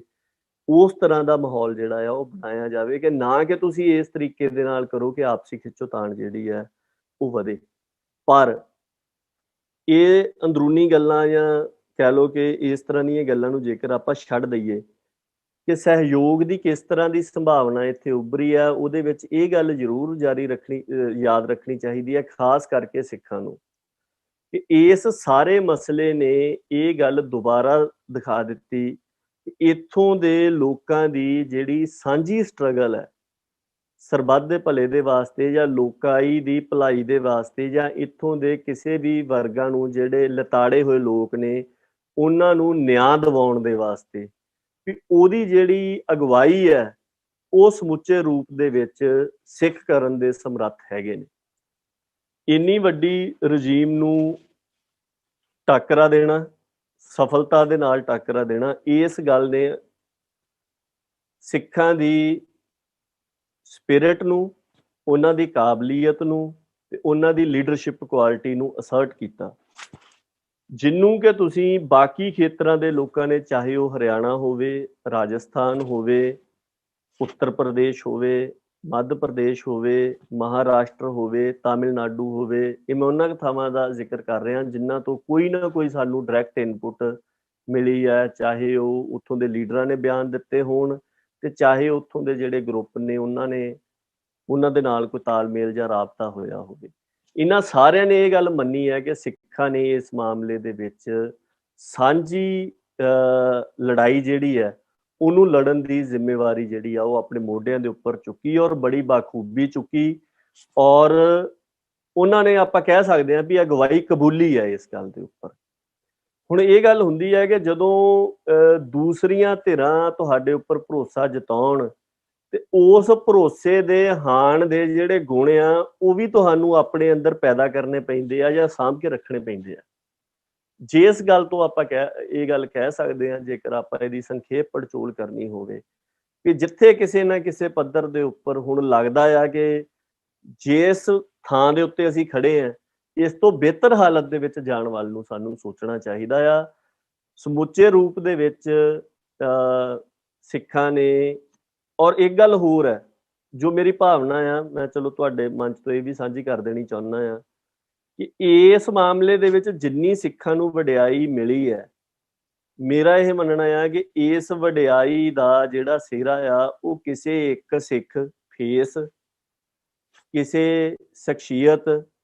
ਕਿਸੇ ਇੱਕ ਜਥੇ ਜਾਂ ਕਿਸੇ ਇੱਕ ਜਥਿਆਂ ਦੇ ਸਮੂਹ ਦੇ ਸਿਰ ਨਹੀਂ ਵੱਜਣਾ। ਹਾਲ ਦੀ ਘੜੀ ਤੱਕ ਕੋਈ ਵੀ ਇਸ ਸਥਿਤੀ ਦੇ ਵਿੱਚ ਨਹੀਂ ਹੈਗਾ ਵੀ ਜਿਹੜਾ ਇੰਨੀ ਵਡਿਆਈ ਨੂੰ ਸਾਂਭ ਸਕੇ। ਇਹ ਸਮੁੱਚੇ ਰੂਪ ਦੇ ਵਿੱਚ ਸੰਗਤ ਦੀ ਵਡਿਆਈ ਹੀ ਰਹਿਣੀ ਹੈ। ਕੋਈ ਸਮਾਂ ਆਊਗਾ ਕਿ ਜਿਹੜੀ ਇਹ ਪੂੰਜੀ ਇਕੱਤਰ ਹੋ ਰਹੀ ਹੈ ਸਿੱਖਾਂ ਦੀ ਵੱਖ-ਵੱਖ ਕੰਮਾਂ ਕਰਕੇ ਜਾਂ ਗੁਰੂ ਮਹਾਰਾਜ ਦੇ ਦਿੱਤੇ ਹੋਏ ਆਦਰਸ਼ਾਂ ਦੇ ਉੱਪਰ ਚੱਲਣ ਕਰਕੇ, ਸਰਬੱਤ ਦੇ ਭਲੇ ਦੇ ਰਾਹ ਦੇ ਉੱਪਰ ਚੱਲਣ ਕਰਕੇ, ਨਿਧਰਿਆਂ ਦੀ ਧਿਰ ਬਣਨ ਦੇ ਕਰਕੇ, ਜਿਨ੍ਹਾਂ ਦੀ ਆਵਾਜ਼ ਨਹੀਂ ਹੈ ਉਹਨਾਂ ਦੇ ਹੱਕ 'ਚ ਆਵਾਜ਼ ਬੁਲੰਦ ਕਰਨ ਕਰਕੇ, ਔਰ ਜਿਨ੍ਹਾਂ ਨੂੰ ਲਤਾੜਿਆ ਜਾ ਰਿਹਾ ਉਹਨਾਂ ਸਾਰਿਆਂ ਦੀ ਲੜਾਈ ਆਪ ਦੇ ਮੋਢਿਆਂ ਸਿਰ ਪਾ ਕੇ ਚੱਲਣ ਕਰਕੇ ਜਿੰਨੀ ਵੀ ਵਡਿਆਈ ਇਹ ਸਮੁੱਚੇ ਰੂਪ ਦੇ ਵਿੱਚ ਸਾਰੀ ਸਿੱਖ ਸੰਗਤ ਨੂੰ ਮਿਲਣੀ ਹੈ, ਕਿਸੇ ਮੌਕੇ ਦੇ ਉੱਪਰ ਇਸ ਅਗਵਾਈ ਨੂੰ ਸ਼ਖਸੀਅਤਾਂ ਜਾਂ ਕਿਸੇ ਸਮੂਹ ਦੇ ਰੂਪ ਦੇ ਵਿੱਚ ਸਮਾਉਣ ਵਾਲੇ ਪ੍ਰਬੰਧ ਸਾਡੇ ਕੋਲ ਆਉਣਗੇ, ਉਦੋਂ ਸਾਨੂੰ ਪਤਾ ਲੱਗੂਗਾ ਕਿ ਅੱਜ ਦੇ ਸਮਿਆਂ ਦੇ ਵਿੱਚ ਜਿਹੜੀ ਅਸੀਂ ਪੂੰਜੀ ਇਕੱਤਰ ਕੀਤੀ ਹੋਈ ਹੈ, ਇਹ ਸਾਡਾ ਭਵਿੱਖ ਇਸ ਸਾਰੇ ਖੇਤਰ ਦੇ ਵਿੱਚ ਕਹਿ ਲਓ ਕਿ ਸਰਬੱਤ ਦੇ ਭਲੇ ਦੇ ਆਸ਼ੇ ਦੇ ਮੁਤਾਬਕ ਕਿਵੇਂ ਹੋਵੇ, ਉਦੋਂ ਉਹ ਇਸਤੇਮਾਲ ਦੇ ਵਿੱਚ ਆਉਣੀ ਹੈ। ਹਾਲ ਦੀ ਘੜੀ ਤਾਂ ਹਰ ਇੱਕ ਸਿੱਖ ਨੂੰ, ਮੈਨੂੰ ਇਹ ਲੱਗਦਾ ਆ, ਆਪਣਾ ਫਰਜ਼ ਸਮਝ ਕੇ ਇਹਦੇ ਵਿੱਚ ਯੋਗਦਾਨ ਜਿਹੜਾ ਆ ਉਹ ਪਾਉਣਾ ਚਾਹੀਦਾ, ਔਰ ਇਸੇ ਭਾਵਨਾ ਦੇ ਤਹਿਤ ਹੀ ਜੇਕਰ ਇਸ ਕੈਪੀਟਲ ਨੂੰ ਕੈਸ਼ ਕਰਨ ਦੀ ਕੋਸ਼ਿਸ਼ ਨਹੀਂ ਕਰਾਂਗੇ, ਇਹਨੂੰ ਸਾਂਭ ਕੇ ਸੰਚ ਕੇ ਅੱਗੇ ਚੱਲਣ ਦੀ ਕੋਸ਼ਿਸ਼ ਕਰਾਂਗੇ, ਤੇ ਫਿਰ ਜਿੰਨਾ ਸਹਿਯੋਗ ਐਤਕੀ ਬਾਕੀਆਂ ਤੋਂ ਮਿਲਿਆ ਇਸ ਤੋਂ ਵੀ ਵੱਧ ਮਿਲਣਾ ਆ, ਕਿਉਂਕਿ ਇੱਥੇ ਜਿਹੜਾ ਦਮਨ ਚੱਕਰ ਆ ਉਹਦੀਆਂ ਗਰਾਰੀਆਂ ਜਿਹੜੀਆਂ ਆ ਉਹ ਪੀਡੀਆਂ ਵੀ ਹੋ ਰਹੀਆਂ ਤੇ ਪਹਿਲਾਂ ਨਾਲੋਂ ਤੇਜ਼ ਰਫ਼ਤਾਰ ਦੇ ਵਿੱਚ ਗਿਰ ਰਹੀਆਂ ਨੇ। ਸੋ ਉਹਨੇ ਜਿੱਦਾਂ ਜਿੱਦਾਂ ਇੱਥੇ ਲੋਕਾਈ ਨੂੰ ਪੀੜਨਾ ਆ, ਉਸ ਤਰੀਕੇ ਦੇ ਨਾਲ ਸਹੀ ਮਾਇਨਿਆਂ ਦੇ ਵਿੱਚ ਸਿੱਖਾਂ ਦਾ ਜਾਂ ਗੁਰੂ ਖਾਲਸਾ ਪੰਥ ਦਾ ਰੋਲ ਜਿਹੜਾ ਆ ਉਹ ਪਹਿਲੋਂ ਨਾਲੋਂ ਮਜ਼ਬੂਤ ਹੋ ਕੇ ਉੱਭਰਨਾ ਆ। ਸੋ ਉਹਦੇ ਵਾਸਤੇ ਇੰਨੀ ਕੁ ਬੇਨਤੀ ਹੈ ਜਿਹੜੇ ਵੀ ਸੁਹਿਰਦ ਸੱਜਣ ਹੋਣ ਉਹਨਾਂ ਸਾਰਿਆਂ ਦੇ ਚਰਨਾਂ ਦੇ ਵਿੱਚ ਹੀ, ਵੀ ਇਹ ਹਾਲ ਦੀ ਘੜੀ ਇਹ ਜਿਹੜੀ ਕੈਪੀਟਲ ਆ ਇਹ ਕਿਸੇ ਕੋਲੋਂ ਕੈਸ਼ ਨਹੀਂ ਕਰ ਹੋਣੀ। ਜਿਹੜਾ ਵੀ ਇਹਨੂੰ ਕਰਨ ਦੀ ਕੋਸ਼ਿਸ਼ ਕਰੂਗਾ ਉਹ ਜੋ ਪਿਛਲੇ ਸਾਰੇ ਸਮੇਂ ਦੇ ਦੌਰਾਨ ਸਥਿਤੀ ਵਾਪਰੀ ਆ, ਮੈਨੂੰ ਇਹ ਲੱਗਦਾ ਕਿ ਉਹ ਉਸੇ ਤਰ੍ਹਾਂ ਹੀ ਵਾਪਰਨੀ ਆ। ਉਹਨਾਂ ਦੀ ਆਪ ਦੀ ਜਿਹੜੀ ਆਪਾਂ ਕਹਿ ਸਕਦੇ ਭਰੋਸੇਯੋਗਤਾ ਆ ਉਹ ਸਵਾਲਾਂ ਦੇ ਘੇਰੇ ਦੇ ਵਿੱਚ ਆਉਣੀ ਹੈ। ਸੋ ਇੱਕ ਲੰਬਾ ਕੰਮ ਆ, ਇਸੇ ਹਿਸਾਬ ਦੇ ਨਾਲ ਹੀ ਇਹਨੂੰ ਦੇਖ ਕੇ ਚੱਲਣਾ ਚਾਹੀਦਾ, ਔਰ ਸਹਿਯੋਗ ਦੀਆਂ ਜਿਹੜੀਆਂ ਸੰਭਾਵਨਾਵਾਂ ਨੇ ਉਹ ਵਧਣਗੀਆਂ, ਬਸ਼ਰਤੇ ਕਿ ਉਸ ਸਹਿਯੋਗ ਦੇ ਹਾਣ ਦੇ ਬਣਨ ਦੇ ਲਈ ਸਾਨੂੰ ਵੀ ਆਪਣਾ ਦਾਇਰਾ ਜਿਹੜਾ ਆ ਉਹ ਨਿਸ਼ਚਿਤ ਕਰਕੇ ਚੱਲਣਾ ਪਊਗਾ ਜਾਂ ਤੈਅ ਕਰਕੇ ਮਿੱਥ ਕੇ ਚੱਲਣਾ ਪਊਗਾ। ਹਾਂਜੀ ਜੀ ਭਾਈ ਸਾਹਿਬ, ਬਹੁਤ ਹੀ ਪਾਵਰਫੁਲ ਗੱਲਾਂ ਸੀਗੀਆਂ ਵੀ ਪੰਥ ਵਾਸਤੇ ਜ਼ਿੰਮੇਵਾਰੀ ਕਿੰਨੀ ਵੱਧਦੀ ਜਾ ਰਹੀ ਹੈ ਜਿਵੇਂ ਜਿਵੇਂ ਸਾਂਝੀਵਾਲਤਾ ਵੱਧ ਰਹੀ ਆ। ਤੇ ਇਸੇ ਗੱਲ ਨੂੰ ਹੀ ਮੁੱਖ ਰੱਖਦੇ ਇੱਕ ਸਵਾਲ ਸੀਗਾ ਵੀ ਜਿਵੇਂ ਤੁਸੀਂ ਦੱਸਿਆ ਹੈਗਾ ਵੀ ਬਾਕੀ ਸਾਰੇ ਜਿਹੜੇ ਕਮਿਊਨਿਟੀਜ਼ ਵੀ ਹੈਗੇ ਆ ਉਹਨਾਂ ਦੇ ਵਿੱਚ ਇੱਕ ਮੰਨ ਲੈਂਦੇ ਹੈਗੇ ਨੇ ਵੀ ਉਹ ਜਿਹੜੀ ਸਾਂਝੀਵਾਲਤਾ ਜਿਹੜੀ ਸਪਿਰਿਟ ਹੈਗੀ ਆ ਤੇ ਜਿਹੜਾ ਇਹਦੀ ਅਗਵਾਈ ਆ ਵੀ ਉਹ ਖਾਲਸਾ ਪੰਥ ਹੀ ਇਸ ਸਮੇਂ ਕਰ ਰਿਹਾ ਹੈਗਾ ਆ। ਤੇ ਇਸ ਦੇ ਰਿਸਪੌਂਸ ਵਿੱਚ ਬਿੱਪਰ ਦਾ ਕੀ ਰਿਸਪੌਂਸ ਰਿਹਾ ਹੈਗਾ ਵੀ ਉਹਨਾਂ ਨੇ ਆਪਣੇ ਵਾਰ ਇਸ ਰਿਸਪੌਂਸ ਵਿੱਚ ਕਿਵੇਂ ਤਿੱਖੇ ਕੀਤੇ ਹਨ, ਤੇ ਜਿਹੜਾ ਰਿਲੇਸ਼ਨਸ਼ਿਪ ਰਿਹਾ ਹੈਗਾ ਆ ਸਟੇਟ ਦਾ ਤੇ ਜਿਹੜਾ ਜੰਗਲੀ ਤਖਤ ਦਾ ਤੇ ਜਿਹੜੇ ਕਹਿ ਲਓ ਵੀ ਸਿੱਖਾਂ ਦੇ ਨਾਲ ਜਾਂ ਬਹੁਤ ਜਨਾਂ ਦੇ ਨਾਲ, ਤੇ ਉਸਨੇ ਜਿਹੜੀ ਇੰਡੀਆ ਦੀ ਆਪਾਂ ਦੇ ਥੋੜਾ ਪਿੱਛੇ ਸਮੇਂ ਤੋਂ ਜਾ ਕੇ ਵੀ ਵੇਖੀਏ ਵੀ 1990 ਤੋਂ ਬਾਅਦ ਉਹ ਸਾਰੀ ਜਿਹੜੀ ਇੰਡੀਆ ਦੀ ਟ੍ਰੈਜੈਕਟਰੀ ਆ ਉਸ ਦਾ ਕੀ ਇੰਪੈਕਟ ਰਿਹਾ ਸੀਗਾ? ਦੇਖੋ ਜਿਹੜਾ ਵਿਪਰਵਾਦ ਆ ਉਹ ਤਾਂ ਆਪਣੇ ਤੋਂ ਇਲਾਵਾ ਹੋਰ ਕਿਸੇ ਨੂੰ ਵੀ ਪ੍ਰਵਾਨ ਨਹੀਂ ਕਰਦਾ, ਔਰ ਇੰਨੀ ਗੱਲ ਸਪਸ਼ਟ ਹੈ ਕਿ ਜਦੋਂ ਇੱਕ ਵਿਚਾਰ ਹੈ ਜਿਹੜਾ ਜਾਂ ਇੱਕ ਨਿਜ਼ਾਮ ਪ੍ਰਬੰਧ ਹੈ ਜਿਹੜਾ ਮਨੁੱਖੀ ਵੰਡ ਦੇ ਉੱਪਰ ਉਹਦਾ ਆਧਾਰ ਹੋਵੇ, ਉਹਦੀ ਫਾਊਂਡੇਸ਼ਨ ਹੋਵੇ, ਉਹਦੀ ਨੀਂਹ ਹੋਵੇ, ਤੇ ਦੂਸਰਾ ਕਿ ਉਹ ਮਤਲਬ ਊਚ ਨੀਚ ਦੇ ਉੱਪਰ ਜਿਹੜਾ ਆ ਉਹ ਯਕੀਨ ਰੱਖਦਾ ਹੋਵੇ, ਸਾਰਿਆਂ ਨੂੰ ਬਰਾਬਰ ਨਾਮ ਮੰਨਦਾ ਹੋਵੇ, ਉਹਦਾ ਇਹ ਮੰਨਣਾ ਹੋਵੇ ਕਿ ਜਿਹੜਾ ਵਿਪਰ ਸੰਸਕਾਰੀ ਹੈ ਉਹ ਉੱਤਮ ਹੈ ਤੇ ਬਾਕੀ ਸਾਰੇ ਜਿਹੜੇ ਨੇ ਉਹ ਨੀਚ ਹੈ, ਉਹ ਮਾਲਕ ਹੈ ਤੇ ਉਹ ਗੁਲਾਮ ਨੇ, ਤਾਂ ਉਹ ਅਜਿਹੇ ਕਿਸੇ ਵੀ ਵਿਚਾਰ ਨੂੰ ਜਾਂ ਪ੍ਰਬੰਧ ਨੂੰ ਨਹੀਂ ਪ੍ਰਵਾਨ ਕਰੂਗਾ ਜਿਹੜਾ ਮਨੁੱਖੀ ਬਰਾਬਰੀ ਦੇ ਉੱਪਰ ਹੋਵੇ, ਜਿਹੜਾ ਸਰਬ ਸਾਂਝੀਵਾਲਤਾ ਦੀ ਗੱਲ ਕਰਦਾ ਹੋਵੇ, ਜਿਹੜਾ ਸਾਰਿਆਂ ਨੂੰ ਨਿਆਂ ਦੀ ਗੱਲ ਕਰਦਾ ਹੋਵੇ, ਔਰ ਜਿਹੜਾ ਆਜ਼ਾਦੀ ਦੀ ਗੱਲ ਕਰਦਾ ਹੋਵੇ, ਕਿਸੇ ਨੂੰ ਵੀ ਗੁਲਾਮ ਨਾ ਬਣਾਉਣ ਦੀ ਗੱਲ ਕਰਦਾ ਹੋਵੇ। ਸੋ ਇੰਨੀ ਕੁ ਗੱਲ ਤਾਂ ਸਪਸ਼ਟ ਆ ਕਿ ਵਿਪਰ ਨੂੰ ਇੰਨਾ ਇਸ ਗੱਲ ਦੇ ਉੱਪਰ ਉਹ ਕਲੀਅਰ ਨੇ ਕਿ ਜਾਂ ਇੱਥੇ ਗੁਰਮਤ ਆਧਾਰਿਤ ਸਮਾਜ ਦੀ ਸਿਰਜਣਾ ਹੋਣੀ ਹੈ ਤੇ ਜਾਂ ਫਿਰ ਇੱਥੇ ਵਿਪਰਵਾਦੀ ਢਾਂਚਾ ਜਿਹੜਾ ਆ ਇਹ ਰਹਿਣਾ ਆ। ਇਹ ਦੋਵੇਂ ਇੱਕ ਦੂਸਰੇ ਦੇ ਇੰਨੇ ਉਲਟ ਨੇ ਕਿ ਦੋਵੇਂ ਇਕੱਠੇ ਨਹੀਂ ਹੋ ਸਕਦੇ। ਸੋ ਉਸ ਸੰਬੰਧ ਦੇ ਵਿੱਚ ਜ਼ਾਹਰ ਜੀ ਗੱਲ ਹੈ ਕਿ ਜੇਕਰ ਸਿੱਖ ਗੁਰੂ ਮਹਾਰਾਜ ਦੇ ਆਸ਼ੇ ਦੇ ਉੱਪਰ ਚੱਲਦੇ ਆ ਤਾਂ ਉਹਦੇ ਵਿੱਚ ਉਹ ਇਸ ਗੱਲ ਨੂੰ ਨਹੀਂ ਪ੍ਰਵਾਨ ਕਰਦੇ। ਤੇ ਪਰ ਇਹ ਆ ਵੀ ਹੁਣ ਜੇਕਰ ਆਪਾਂ ਵੈਸੇ ਗੱਲ ਕਰੀਏ ਰੂਲਿੰਗ ਐਲੀਟ ਦੀ ਜਾਂ ਆਮ ਤੌਰ ਦੇ ਉੱਪਰ ਆਪਾਂ ਹੁਣ ਜੇ ਉਹਨੂੰ ਮੌਜੂਦਾ ਧਿਰਾਂ ਦੇ ਵਿੱਚ ਡਿਫਾਈਨ ਕਰਕੇ ਦੇਖਣਾ ਹੋਵੇ ਕਿ ਭਾਜਪਾ ਜਾਂ RSS ਦੀ, ਤਾਂ ਉਹਦੇ ਵਿੱਚ ਇੱਕ ਨੀਤੀ ਦਾ ਜਿਹੜਾ ਆ ਉਹ ਫਰਕ ਵੀ ਹੈਗਾ ਆ ਕਿ ਆਰੀਆ ਸਮਾਜੀਆਂ ਜਿਹੜਾ ਇੱਕ ਹਿੱਸਾ ਸੀਗਾ ਆਰੀਆ ਸਮਾਜ ਦਾ ਜਾਂ ਹੈ, ਉਹ ਉਹਨਾਂ ਦੀ ਸਿੱਖੀ ਦੇ ਪ੍ਰਤੀ ਜਿਹੜੀ ਖਾਰ ਹੈ ਉਹ ਬਹੁਤ ਹੋਰ ਤਰ੍ਹਾਂ ਦੀ ਹੈ। ਉਹ ਮਤਲਬ ਨਫ਼ਰਤ ਦੀ ਨਿਗਾਹ ਦੇ ਨਾਲ ਦੇਖਦੇ ਆ ਔਰ ਉਹਨਾਂ ਦਾ ਖਤਮ ਕਰਨ ਦਾ ਹੀ ਜਿਹੜਾ ਹੈਗਾ, ਆਪਾਂ ਨੂੰ ਪਤਾ ਵੀ ਆਨੰਦ ਮੈਰਿਜ ਐਕਟ ਵੀ ਜਦੋਂ ਬਣਿਆ ਤਾਂ ਬਹੁਤ ਤਰ੍ਹਾਂ ਦੀ ਮੰਦ ਸ਼ਬਦਾਵਲੀ ਬੋਲਦੇ ਸੀਗੇ, ਜਾਂ ਸਿੰਘ ਸਭਾ ਲਹਿਰ ਦੇ ਦੌਰਾਨ ਵੀ ਜੋ ਕੁਝ ਵਾਪਰਦਾ ਰਿਹਾ ਉਹਨੂੰ ਜਦੋਂ ਤੁਸੀਂ ਕਿਤੇ ਪੜ੍ਹਦੇ ਹੋ ਉਹ ਸਾਰੇ ਕਾਸੇ ਨੂੰ, ਉਹਦੇ ਵਿੱਚੋਂ ਜਿਹੜੀ ਨਫ਼ਰਤ ਆ ਉਹਦਾ ਪ੍ਰਗਟਾਵਾ ਸਾਹਮਣੇ ਆ ਜਾਂਦਾ ਹੈ। ਪਰ ਇਹ ਜਿਹੜੀ ਸੰਘ ਦੀ ਜਿਹੜੀ ਨੀਤੀ ਹੈ, ਉਹਨਾਂ ਨੂੰ ਇਹ ਲੱਗਦਾ ਹੈ ਕਿ ਮੁਸਲਮਾਨਾਂ ਦੇ ਖਿਲਾਫ ਅਸੀਂ ਸਿੱਖਾਂ ਨੂੰ ਨਾਲ ਲੈ ਕੇ ਰੱਖਣਾ, ਜਾਂ ਉਹ ਆਪਣੀ ਇੱਕ ਇਹ ਨੀਤੀ ਲੈ ਕੇ ਚੱਲਦੇ ਆ ਕਿ ਜਿਹੜਾ ਵੀ ਕੋਈ ਬਾਹਰੋਂ ਆਇਆ ਵਿਚਾਰ ਹੈ ਜਾਂ ਬਾਹਰੋਂ ਆਏ ਲੋਕ ਨੇ, ਉਹ ਸਾਡੇ ਲਈ ਦੂਸਰੇ ਨੇ, ਬਾਕੀ ਅੰਦਰਲੇ ਜਿਹੜੇ ਆ ਇਹ ਸਾਰੇ ਸਾਡਾ ਹੀ ਹਿੱਸਾ ਨੇ। ਜਿਹਨੂੰ ਉਹ ਮਤਲਬ ਸਿੱਖਾਂ ਨੂੰ ਇਹ ਕਹਿੰਦੇ ਆ ਕੇਸਾਧਾਰੀ ਹਿੰਦੂ ਵਾਲੀ ਗੱਲ ਆਪਾਂ ਕਹਿੰਦੇ ਆ, ਜਾਂ ਉਹ ਕਹਿੰਦੇ ਆ ਵੀ ਇਹ ਹਿੰਦੂਤਵ ਦੀ ਖੜਕ ਪੂਜਾ ਨੇ। ਸੋ ਉਹਦੇ ਵਿੱਚ ਉਹਨਾਂ ਦੀ ਨੀਤੀ ਜਿਹੜੀ ਹੈ ਉਹ ਇਸ ਤਰੀਕੇ ਦੇ ਨਾਲ ਥੋੜੀ ਜਿਹੀ ਵੱਖਰੀ ਹੈਗੀ ਹੈ। ਪਰ ਜਦੋਂ ਆਪਾਂ ਇੰਡੀਅਨ ਸਟੇਟ ਦਾ ਇੱਕ ਆਪਣਾ ਸਟਰਕਚਰ ਹੈਗਾ ਆ, ਉਹਦੇ ਰਿਸਪੌਂਸ ਨੂੰ ਦੇਖੀਏ ਕਿ ਉਹ ਕਿਸ ਤਰੀਕੇ ਦੇ ਨਾਲ ਚੱਲ ਰਹੇ ਆ, ਤੇ ਉਹਦੇ ਵਿੱਚ ਇਹ ਗੱਲ ਸਪਸ਼ਟ ਆ ਕਿ ਜਿਸ ਤਰੀਕੇ ਦੇ ਨਾਲ ਉਹਨਾਂ ਨੇ ਐਤਕੀ ਵੱਖ-ਵੱਖ ਲੇਬਲਾਂ ਦੇ ਰਾਹੀਂ, ਭਾਵੇਂ ਉਹ ਮਤਲਬ ਇਹ ਕਹਿ ਗਏ ਕਿ ਪਹਿਲਾਂ ਇਹ ਕਿਹਾ ਗਿਆ ਵੀ ਇਹ ਕਿਸਾਨ ਨਹੀਂ ਹੈਗੇ, ਫਿਰ ਇਹ ਕਿਹਾ ਗਿਆ ਵੀ ਸਿਰਫ ਇਹ ਪੰਜਾਬ ਤੇ ਹਰਿਆਣੇ ਵਾਲੇ ਆ, ਫਿਰ ਇਹ ਕਿਹਾ ਗਿਆ ਵੀ ਇਹ ਖਾਲਿਸਤਾਨੀ ਨੇ, ਫਿਰ ਇਹ ਕਹਿ ਦਿੱਤਾ ਕਿ ਇਹ ਟੈਰਰਿਸਟ ਨੇ, ਜਾਂ ਹੁਣ ਲੋਕ ਸੋਸ਼ਲ ਮੀਡੀਆ ਦੇ ਉੱਪਰ ਤਸਵੀਰਾਂ ਪਾ ਰਹੇ ਆ ਕਿ ਜਿਹੜੇ ਕੁਝ ਇੰਡੀਆ ਦੇ ਵੱਲੋਂ ਵੱਖ-ਵੱਖ ਦੂਸਰੇ ਦੇਸ਼ਾਂ ਨੂੰ ਸਿੱਖਾਂ ਦੀਆਂ ਤਸਵੀਰਾਂ ਦਿੱਤੀਆਂ ਜਾਂਦੀਆਂ ਸੀ ਜਾਂ ਮੰਗਿਆ ਜਾਂਦਾ ਸੀਗਾ ਵੀ ਇਹ ਸਾਡੇ ਲਈ ਵਾਂਟਡ ਨੇ, ਉਹਨਾਂ ਦੇ ਜਿਹੜੇ ਪੋਸਟਰ ਆ ਉਹ ਲਾ ਰਹੇ ਨੇ। ਇਸ ਤਰੀਕੇ ਦੇ ਨਾਲ ਜਿਹੜਾ ਇੱਕ ਸਟੇਟ ਦਾ ਆਪਣਾ ਬਿਹੇਵੀਅਰ ਹੁੰਦਾ ਜਾਂ ਉਹਦੇ ਵੱਖ-ਵੱਖ ਹਿੱਸਿਆਂ ਦੇ ਕੰਮ ਕਰਨ ਦਾ ਤਰੀਕਾ ਹੁੰਦਾ ਆ, ਉਹ ਉਸ ਹਿਸਾਬ ਦੇ ਨਾਲ ਆਪਣਾ ਕਰ ਰਹੇ ਆ, ਔਰ ਕਾਫੀ ਤਿੱਖੇ ਵਾਰ ਜਿਹੜੇ ਆ ਉਹ ਉਹਨਾਂ ਨੇ ਇਸ ਵਾਰ ਸਿੱਖਾਂ ਦੇ ਉੱਪਰ ਕਰਨ ਦੀ ਕੋਸ਼ਿਸ਼ ਕੀਤੀ ਹੈ। ਜੇਕਰ 26 ਜਨਵਰੀ ਦੇ ਘਟਨਾਕ੍ਰਮ ਦੇ ਹਵਾਲੇ ਦੇ ਨਾਲ ਗੱਲ ਕਰੀਏ ਤਾਂ ਉਦੋਂ ਉਹਨਾਂ ਨੇ ਜਿਹੜੀ ਲਾਲ ਕਿਲੇ ਦੇ ਉੱਪਰ ਘਟਨਾ ਵਾਪਰੀ, ਉਹਨੂੰ ਗੋਦੀ ਮੀਡੀਆ ਦੇ ਰਾਹੀਂ ਬਹੁਤ ਜ਼ਿਆਦਾ ਉਛਾਲਿਆ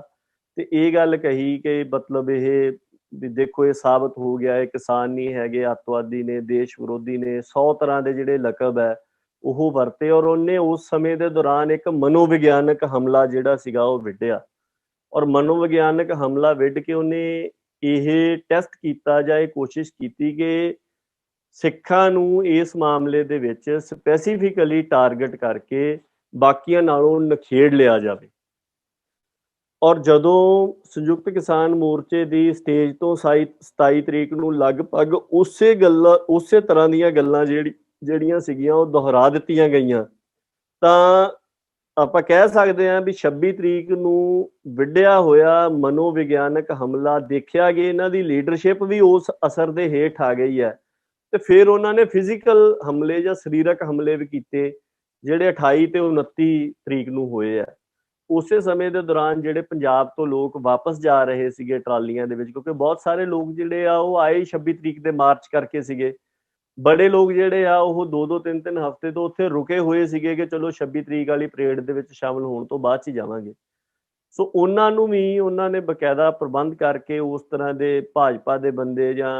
ਇਹਨਾਂ ਦੇ ਸੰਘ ਦੇ ਬੰਦੇ ਜਿਹੜੇ ਸੀਗੇ ਉਹਨਾਂ ਨੇ ਆ ਕੇ ਉਹਨਾਂ ਨੂੰ ਰੋਕਿਆ, ਰਾਵਾਂ ਦੇ ਵਿੱਚ ਰੋਕ ਕੇ ਜਲੀਲ ਕਰਨ ਦੀ ਕੋਸ਼ਿਸ਼ ਕੀਤੀ, ਉਹਨਾਂ ਦੇ ਉੱਪਰ ਹਮਲੇ ਕਰਨ ਦੀ ਕੋਸ਼ਿਸ਼ ਕੀਤੀ।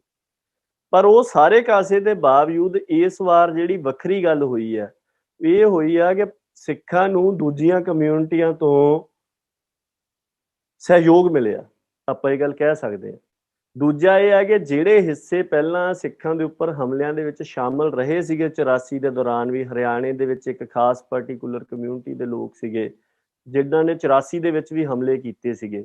ਇਸ ਵਾਰ ਵੀ ਉਹਨਾਂ ਨੂੰ ਉਕਸਾਉਣ ਦੀ ਕੋਸ਼ਿਸ਼ ਕੀਤੀ ਸੀ, ਪਰ ਉਹ ਵੀ ਓਨੇ ਵੱਡੇ ਪੱਧਰ ਦੇ ਉੱਪਰ ਇਹਨਾਂ ਦੇ ਪ੍ਰਭਾਵ ਦੇ ਵਿੱਚ ਨਹੀਂ ਸੀ ਆਏ ਜਾਂ ਇਹਨਾਂ ਦੇ ਨਾਲ ਹਮਲਿਆਂ ਦੇ ਵਿੱਚ ਸ਼ਾਮਲ ਹੋਣ ਦੇ ਲਈ ਸਹਿਮਤ ਨਹੀਂ ਸੀ ਹੋਏ। ਦੂਜਾ ਇਹ ਆ ਕਿ ਪਹਿਲਾਂ ਜਦੋਂ ਇਹ ਇਸ ਤਰ੍ਹਾਂ ਦੀ ਪੋਲਰਾਈਜੇਸ਼ਨ ਸਿੱਖਾਂ ਦੇ ਖਿਲਾਫ ਕਰਦੇ ਸੀਗੇ ਤਾਂ ਬਹੁਤਾ ਹਿੱਸਾ ਜਿਹੜਾ ਆ ਉਹ ਸਿੱਖਾਂ ਦੇ ਖਿਲਾਫ ਹੋ ਜਾਂਦਾ ਸੀ, ਜਿਹੜਾ ਬਾਕੀ ਹੁੰਦਾ ਸੀਗਾ ਉਹ ਨਿਊਟਰਲ ਹੋ ਜਾਂਦਾ ਸੀਗਾ। ਇਸ ਵਾਰ ਜਿਹੜੇ ਖਿਲਾਫ ਹੁੰਦੇ ਸੀਗੇ ਉਹ ਲਗਭਗ ਨਿਊਟਰਲ ਰਹੇ ਆ, ਤੇ ਜਿਹੜੇ ਬੰਦੇ ਪਹਿਲਾਂ ਨਿਊਟਰਲ ਹੁੰਦੇ ਸੀਗੇ ਉਹ ਇਸ ਵਾਰ ਖੁੱਲ੍ਹ ਕੇ ਸਿੱਖਾਂ ਦੇ ਹੱਕ ਦੇ ਵਿੱਚ ਆਏ ਆ। ਇਹ ਇੱਕ ਪੋਜ਼ਿਟਿਵ ਗੱਲ ਜਿਹੜੀ ਹੈ ਉਹ ਵਾਪਰੀ ਹੈ। ਦੂਜਾ ਇਹ ਹੈ ਕਿ ਤੁਸੀਂ ਗੱਲ ਕੀਤੀ ਸੀਗੀ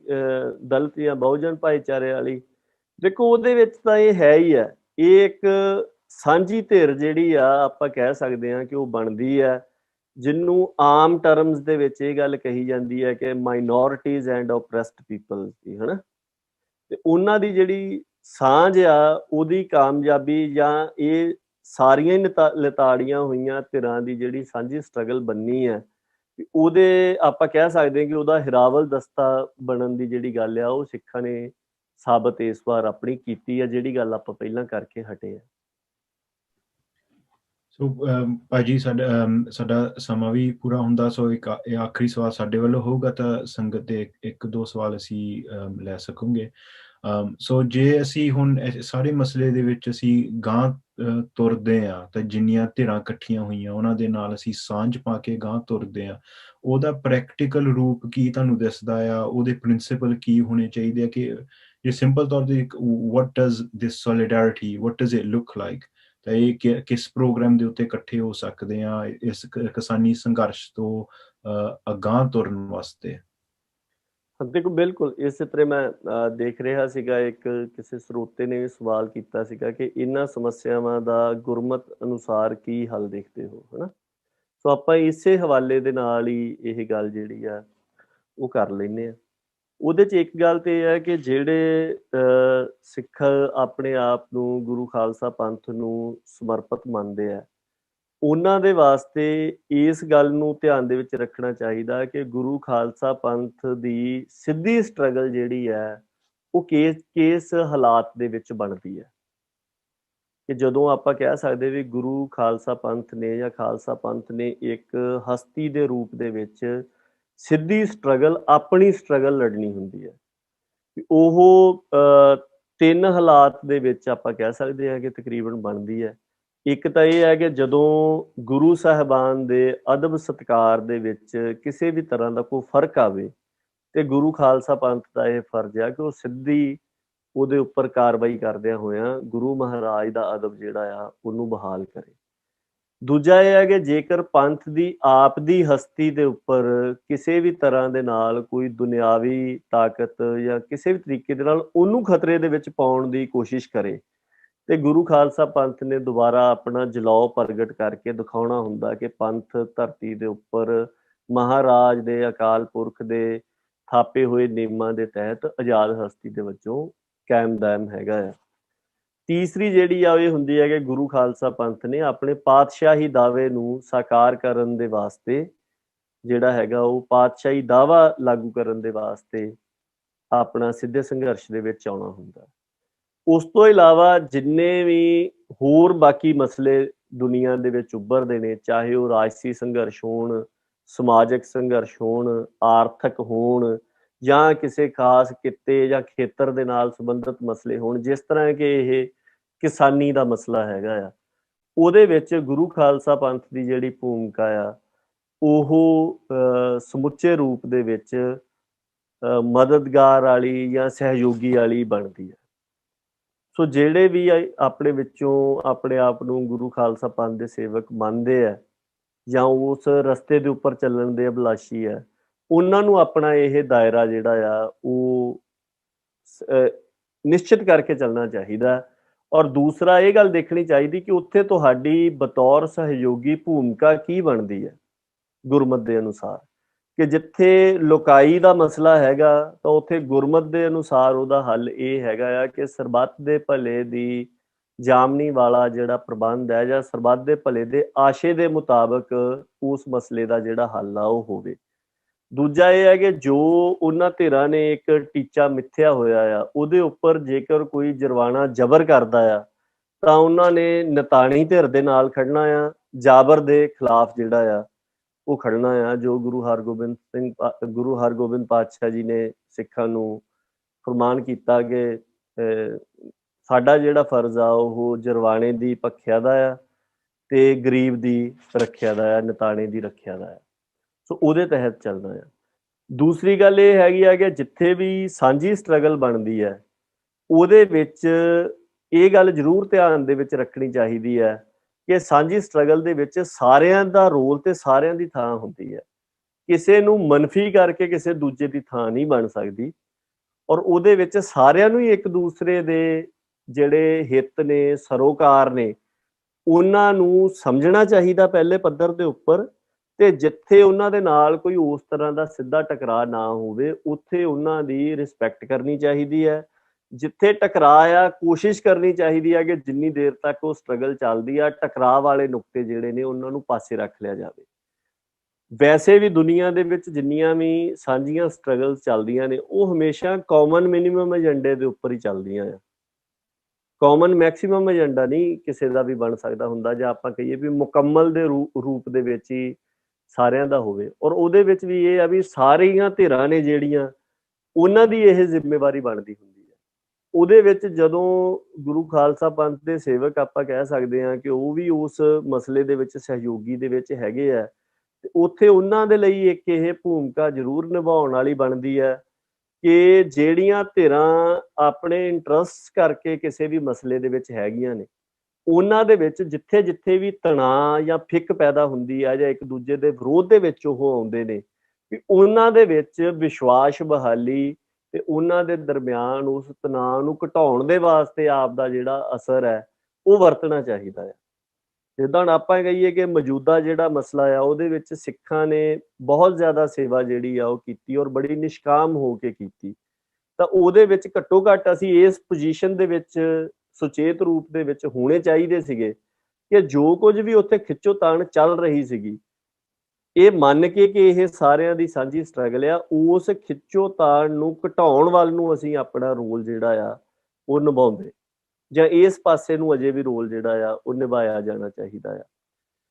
ਜਿਹੜੀ ਇੱਕ ਗੱਲ ਆਪਾਂ ਸ਼ੁਰੂ ਦੇ ਵਿੱਚ ਕੀਤੀ ਸੀਗੀ ਕਿ ਇਸ ਖਿੱਤੇ ਦੇ ਵਿੱਚ ਕਈ ਤਰ੍ਹਾਂ ਦੇ ਵਿਚਾਰ ਜਿਹੜੇ ਆ ਉਹ ਹੱਲ ਦੇ ਪ੍ਰਤੀ ਚੱਲਦੇ ਆ, ਜਿਹਦੇ ਵਿੱਚ ਭਾਰਤੀ ਸੰਵਿਧਾਨ ਦੇ ਵਿੱਚ ਇਮਾਨਦਾਰ ਬੰਦੇ ਲਿਆ ਕੇ ਇਸੇ ਸੰਵਿਧਾਨ ਦੇ ਤਹਿਤ ਲਾਗੂ ਕਰਨ ਦੀ ਗੱਲ ਚੱਲਦੀ ਹੈ, ਜਾਂ ਇਸ ਸੰਵਿਧਾਨ ਦੇ ਢਾਂਚੇ ਨੂੰ ਬਦਲਣ ਦੀ ਗੱਲ ਜਿਹੜੀ ਆ ਉਹ ਚੱਲਦੀ ਹੈ, ਫੈਡਰਲਿਜ਼ਮ ਦੀ ਗੱਲ ਚੱਲਦੀ ਹੈ, ਕਨਫੈਡਰੇਸ਼ਨ ਦੀ ਚੱਲਦੀ ਹੈ, ਵੱਖਰੇ ਮੁਲਕਾਂ ਦੀ ਚੱਲਦੀ ਹੈ, ਗੁਰੂ ਖਾਲਸਾ ਪੰਥ ਦਿੱਲੀ ਤਖਤ ਦੇ ਪ੍ਰਬੰਧ ਦੇ ਉੱਪਰ ਆਵੇ ਤੇ ਸਰਬੱਤ ਦੇ ਭਲੇ ਦੀ ਜਾਮਣੀ ਵਾਲਾ ਨਿਜ਼ਾਮ ਇੱਥੇ ਲੈ ਕੇ ਆਵੇ, ਜਾਂ ਇੱਥੇ ਗੱਲ ਚੱਲਦੀ ਹੈ ਕਿ ਆਪਣਾ ਸਮਾਜਵਾਦ ਦਾ ਜਿਹੜਾ ਇੱਕ ਢਾਂਚਾ ਹੈਗਾ ਆ ਉਹ ਲਾਗੂ ਹੋਣਾ ਚਾਹੀਦਾ, ਇਹ ਵੀ ਇੱਕ ਵਿਚਾਰ ਇੱਥੇ ਚੱਲਦਾ ਆ। ਸੋ ਇਹਨਾਂ ਸਾਰੇ ਮਾਮਲਿਆਂ ਦੇ ਵਿੱਚ ਜਿੱਦਾਂ ਆਪਾਂ ਪਹਿਲਾਂ ਕੀਤੀ ਸੀਗੀ ਕਿ ਜਿਹੜਾ ਮੌਜੂਦਾ ਚੱਲ ਰਿਹਾ ਪ੍ਰਬੰਧ ਹੈ ਉਹ ਸਹੀ ਨਹੀਂ ਹੈਗਾ, ਇਹ ਨੁਕਤਾ ਸਾਰਿਆਂ ਦੇ ਵਿੱਚ ਸਾਂਝਾ ਹੈਗਾ ਆ। ਸੋ ਸਾਂਝੀ ਸਟਰਗਲ ਦਾ ਆਧਾਰ ਵੀ ਜਿਹੜਾ ਆ ਉਹ ਜੇ ਸਿਆਸੀ ਤੌਰ ਦੇ ਉੱਪਰ ਵੀ ਇੱਥੇ ਵਿਚਾਰਿਆ ਜਾਵੇ ਵੱਖ-ਵੱਖ ਖੇਤਰਾਂ ਦੇ ਲੋਕਾਂ ਦੇ ਨਾਲ, ਤੇ ਉਹ ਇਹੀ ਬਣ ਸਕਦਾ ਕਿ ਪਹਿਲਾਂ ਜਿਹੜਾ ਇਹ ਗਲਤ ਪ੍ਰਬੰਧ ਆ ਇਹਦੇ ਤੋਂ ਨਿਜਾਤ ਪਾਉਣ ਦੇ ਵਾਸਤੇ ਤੁਸੀਂ ਇਕੱਠੇ ਹੋ ਸਕਦੇ ਹੋ। ਉਸ ਤੋਂ ਬਾਅਦ ਇਹ ਬੜਾ ਬਹੁਭਾਂਤੀ ਖਿੱਤਾ ਆ, ਹੋ ਸਕਦਾ ਇਸ ਸਾਰੇ ਖਿੱਤੇ ਦੇ ਵਿੱਚ ਇੱਕੋ ਤਰ੍ਹਾਂ ਦਾ ਪ੍ਰਬੰਧ ਨਾ ਠੀਕ ਰਹੇ, ਉਹ ਠੀਕ ਨਹੀਂ ਹੈਗਾ। ਇਸੇ ਕਰਕੇ ਇਹਦਾ ਮੌਜੂਦਾ ਇੰਡੀਆ ਦਾ ਜਿਹੜਾ ਸਿਸਟਮ ਹੈ ਉਹਦੇ ਨਾ ਠੀਕ ਹੋਣ ਦਾ ਕਾਰਨ ਵੀ ਤਾਂ ਇੱਕ ਇਹ ਹੈਗਾ ਨਾ ਵੀ ਉਹ ਇੰਨੇ ਖੇਤੀ ਕਾਨੂੰਨਾਂ ਦੇ ਮਾਮਲੇ ਦੇ ਵਿੱਚ ਵੀ ਇਹੀ ਆ ਕਿ ਉਹ ਇੰਨੇ ਡਾਇਵਰਸ ਖਿੱਤੇ ਦੇ ਵਿੱਚ ਇੱਕੋ ਤਰ੍ਹਾਂ ਦਾ ਹੀ ਸਿਸਟਮ ਜਿਹੜਾ ਆ ਉਹਨੂੰ ਲੈ ਕੇ ਆਉਣਾ ਚਾਹੁੰਦੇ ਆ, ਜਦ ਕਿ ਇੰਡੀਆ ਦੇ ਜਿੰਨੇ ਆਪਦੇ ਕਹਿ ਲਓ ਕਿ ਮਾਹਰ ਨੇ ਜਾਂ ਐਕਸਪਰਟ ਜਾਂ ਸਮਝਦਾਰ ਬੰਦੇ ਆ ਉਹ ਸਾਰੀ ਇਹ ਗੱਲ ਕਹਿ ਰਹੇ ਆ ਕਿ ਇੱਥੇ ਵੱਖਰੇ ਵੱਖਰੇ ਮਾਡਲ ਜਿਹੜੇ ਆ ਖੇਤੀਬਾੜੀ ਦੇ ਉਹ ਹੋਣੇ ਚਾਹੀਦੇ ਆ। ਸੋ ਉਸੇ ਤਰ੍ਹਾਂ ਦੇ ਨਾਲ ਹੀ ਜਦੋਂ ਇਸ ਪ੍ਰਬੰਧ ਦੀ ਜਕੜ ਢਿੱਲੀ ਹੁੰਦੀ ਹੈ ਜਾਂ ਟੁੱਟ ਜਾਂਦੀ ਹੈ, ਉਸ ਤੋਂ ਬਾਅਦ ਦੇ ਵਿੱਚ ਕਿਹੜੇ ਲੋਕਾਂ ਨੂੰ ਕਿਸ ਤਰ੍ਹਾਂ ਦਾ ਪ੍ਰਬੰਧ ਚਾਹੀਦਾ ਹੋਊਗਾ ਉਹ ਆਪ ਡਿਸਾਈਡ ਕਰ ਲੈਣਗੇ। ਸੋ ਇਸ ਤਰ੍ਹਾਂ ਦੇ ਨੁਕਤੇ ਜਿਹੜੇ ਆ ਉਹ ਸਾਂਝੀਆਂ ਸਟਰਗਲਸ ਦੇ ਵਿੱਚ ਸਾਂਝੇ ਚੱਲਣ ਦਾ ਆਧਾਰ ਜਿਹੜਾ ਆ ਉਹ ਬਣ ਸਕਦੇ ਆ। ਸਿਰਫ ਇਹ ਖੇਤੀਬਾੜੀ ਕਾਨੂੰਨਾਂ ਵਾਲੇ ਮਸਲੇ ਦੇ ਵਿੱਚ ਹੀ ਨਹੀਂ, ਔਰ ਸਿੱਖਾਂ ਨੇ ਮੈਂ ਜਾਂਦਿਆਂ ਹੋਇਆਂ ਆਖਰੀ ਗੱਲ ਇਹ ਕਹਿ ਦਿੰਦਾ ਕਿ ਸਹਿਯੋਗੀ ਵਾਲੀ ਜਿਹੜੀ ਭੂਮਿਕਾ ਆ ਉਹ ਸਿਰਫ ਇਸ ਮਾਮਲੇ ਦੇ ਵਿੱਚ ਨਹੀਂ ਨਿਭਾਈ, ਇਸ ਤੋਂ ਇਲਾਵਾ ਕੁਦਰਤੀ ਆਫਤਾਂ ਦਾ ਮਸਲਾ ਹੋਵੇ ਜਾਂ ਜੇ ਸਟਰਗਲ ਦੀ ਵੀ ਗੱਲ ਕਰੀਏ ਤੇ ਕਸ਼ਮੀਰ ਵਾਲੇ ਮਸਲੇ ਦੇ ਵਿੱਚ ਵੀ ਜਿੰਨੀ ਕੁ ਗੁੰਜਾਇਸ਼ ਸੀਗੀ ਉਸ ਮਾਮਲੇ ਦੇ ਵਿੱਚ ਵੀ ਸਹਿਯੋਗੀ ਦੀ ਭੂਮਿਕਾ ਔਰ ਨਿਤਾਣੀ ਧਿਰ ਦੇ ਨਾਲ ਖੜਨ ਦੀ ਜਿਹੜੀ ਭੂਮਿਕਾ ਸੀਗੀ ਉਹ ਬਕਾਇਦਾ ਰੂਪ ਦੇ ਵਿੱਚ ਨਿਭਾਈ ਹੈ। ਸੀਏ ਵਾਲੇ ਮਸਲੇ ਦੇ ਵਿੱਚ ਵੀ ਨਿਭਾਈ ਹੈ। ਔਰ ਕਾਫੀ ਹੱਦ ਤੱਕ ਜੇ ਕਿਹਾ ਜਾਵੇ ਵੀ ਇਹ ਕਿਸੇ ਦੇ ਵੱਲੋਂ ਵੀ ਨਾ ਇਸ ਤਰ੍ਹਾਂ ਨਹੀਂ ਕੀਤੀ ਗਈ ਕਿ ਬੜਾ ਵਿਉਂਤ ਕੇ ਕੀਤਾ ਗਿਆ ਸੀਗਾ, ਸਹਿਜ ਸੁਭਾਅ ਪ੍ਰਗਟਾਵੇ ਹੀ ਸੀਗੇ। ਸੋ ਇਹ ਸਿੱਖਾਂ ਦੇ ਅੰਦਰ ਇੱਕ ਇਸ ਤਰ੍ਹਾਂ ਦੀ ਖਾਸ ਗੱਲ ਹੈਗੀ ਆ। ਇਸ ਵਾਰ ਵੀ ਜਿਹੜਾ ਬਹੁਤਾ ਰਿਸਪੌਂਸ ਆਇਆ ਉਹ ਸਹਿਜ ਸੁਭਾਅ ਪ੍ਰਗਟਾਵਾ ਹੀ ਸੀਗਾ। ਬਾਕੀ ਇੱਕ ਗੱਲ ਇਹ ਹੈਗੀ ਹੈ ਕਿ ਜਿੰਨੀ ਡਾਇਵਰਸਿਟੀ ਦੇ ਨਾਲ ਇਸ ਵਾਰ ਇਸ ਮਾਮਲੇ ਦੇ ਵਿੱਚ ਸ਼ਮੂਲੀਅਤ ਹੋਈ ਹੈ ਜਾਂ ਇਹ ਸਟਰਗਲ ਚੱਲੀ ਹੈ, ਆਪਾਂ ਹੁਣ ਇੱਕ ਗੱਲ ਚੱਲਦੀ ਰਹੀ ਕਿ ਗੁਰੂ ਮਹਾਰਾਜ ਦੀ ਕਲਾ ਆ ਜਿਹੜਾ ਇਹ ਦਿੱਲੀ ਦੀਆਂ ਬਰੂਹਾਂ ਤੱਕ ਇਹ ਸੰਘਰਸ਼ ਜਿਹੜਾ ਆ ਉਹ ਗਿਆ ਆ। ਸੋ ਮੈਂ ਇਸ ਚੀਜ਼ ਨੂੰ ਇਦਾਂ ਦੇਖਦਾ ਆ ਕਿ ਆਪਾਂ ਇੱਕ ਗੱਲ ਇਹ ਪਹਿਲਾਂ ਤੋਂ ਕਹਿੰਦੇ ਆ ਰਹੇ ਸੀਗੇ ਕਿ ਸਟਰਗਲ ਦੇ ਜਿਹੜੇ ਢਾਂਚੇ ਨੇ ਜਾਂ ਸਟਰਕਚਰ ਨੇ ਉਹ ਸੈਂਟਰਲਾਈਜ਼ਡ ਨਹੀਂ ਹੋਣੇ ਚਾਹੀਦੇ ਉਸ ਤਰੀਕੇ ਦੇ ਨਾਲ। ਪੰਜਾਬ ਦੇ ਵਿੱਚ ਬੜੀਆਂ ਸੈਂਟਰਲਾਈਜ਼ਡ ਸਟਰਗਲਸ ਆਪਾਂ ਪਿਛਲੇ ਸਮੇਂ ਦੇ ਦੌਰਾਨ ਦੇਖੀਆਂ, ਸਿੱਖਾਂ ਦੀਆਂ ਵੀ, ਸਿੱਖਾਂ ਤੋਂ ਬਾਹਰਲੀਆਂ ਵੀ। ਉਹ ਸਰਕਾਰ ਵਾਸਤੇ ਵੀ ਜ਼ਿਆਦਾ ਸੌਖਾ ਹੁੰਦਾ ਕਿ ਜਿਹੜੀ ਸੈਂਟਰਲਾਈਜ਼ਡ ਲੀਡਰਸ਼ਿਪ ਵਾਲੀ ਸਟਰਗਲ ਆ, ਜਾਂ ਉਹਨਾਂ ਨੂੰ ਖਰੀਦ ਲੈਂਦੇ ਆ, ਜਾਂ ਉਹਨਾਂ ਨੂੰ ਡਰਾ ਲੈਂਦੇ ਆ, ਤੇ ਜਾਂ ਫਿਰ ਉਹ ਉਹਨਾਂ ਨੂੰ ਲਾਂਭੇ ਕਰ ਦਿੰਦੇ ਆ, ਭਾਵੇਂ ਉਹਨਾਂ ਨੂੰ ਜੇਲ੍ਹਾਂ ਦੇ ਵਿੱਚ ਡਾਕੇ ਕਰਨ ਤੇ ਭਾਵੇਂ ਖਤਮ ਕਰਕੇ ਕਰਨ। ਪਰ ਜਿੱਥੇ ਸਟਰਗਲ ਦੇ ਬਹੁਤ ਸਾਰੇ ਧੁਰੇ ਬਣ ਜਾਂਦੇ ਆ, ਉੱਥੇ ਸਰਕਾਰ ਦੇ ਵਾਸਤੇ ਕਿਸੇ ਨੂੰ ਵੀ ਖਰੀਦਣਾ, ਡਰਾਉਣਾ ਜਾਂ ਲਾਂਭੇ ਕਰਨਾ ਮੁਸ਼ਕਲ ਹੋ ਜਾਂਦਾ। ਔਰ ਇਹ ਕਿਸਾਨੀ ਸੰਘਰਸ਼ ਇਸ ਮਾਮਲੇ ਦੀ ਪ੍ਰਤੱਖ ਉਦਾਹਰਨ ਹੈ। ਪਰ ਆਪਾਂ ਕਹੀਏ ਕਿ ਇਹਦਾ ਜਿਹੜਾ ਇੱਕ ਹੰਨੇ ਮੀਰੀ ਵਾਲਾ ਢਾਂਚਾ ਸੀਗਾ, ਇਹ ਕਿਸੇ ਨੇ ਮਿੱਥ ਕੇ ਬਣਾਇਆ ਆ, ਮਿੱਥ ਕੇ ਤਾਂ ਕਿਸੇ ਨੇ ਨਹੀਂ ਬਣਾਇਆ।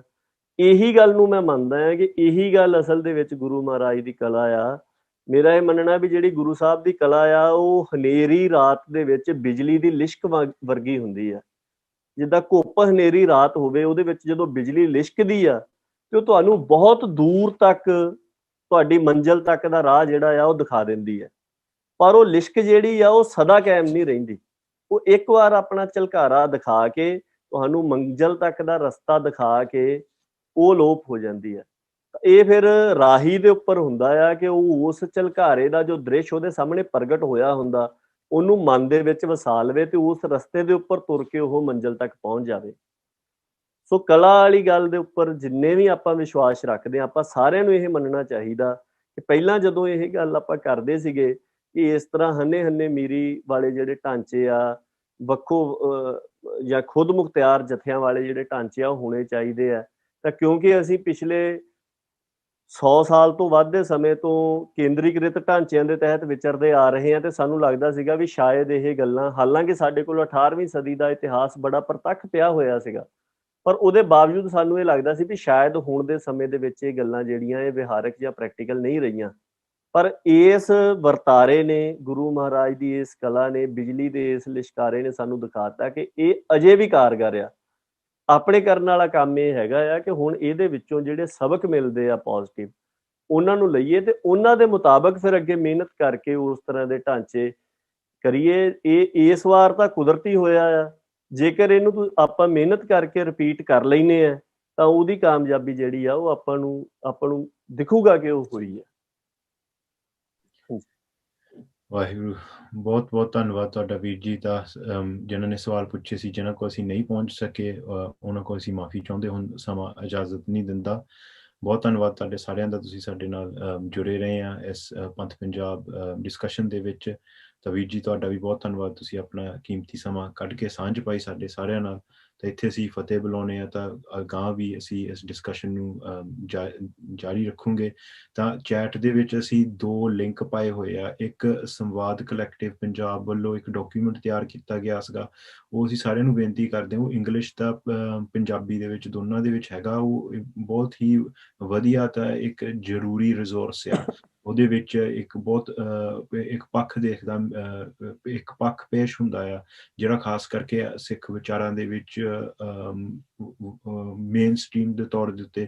that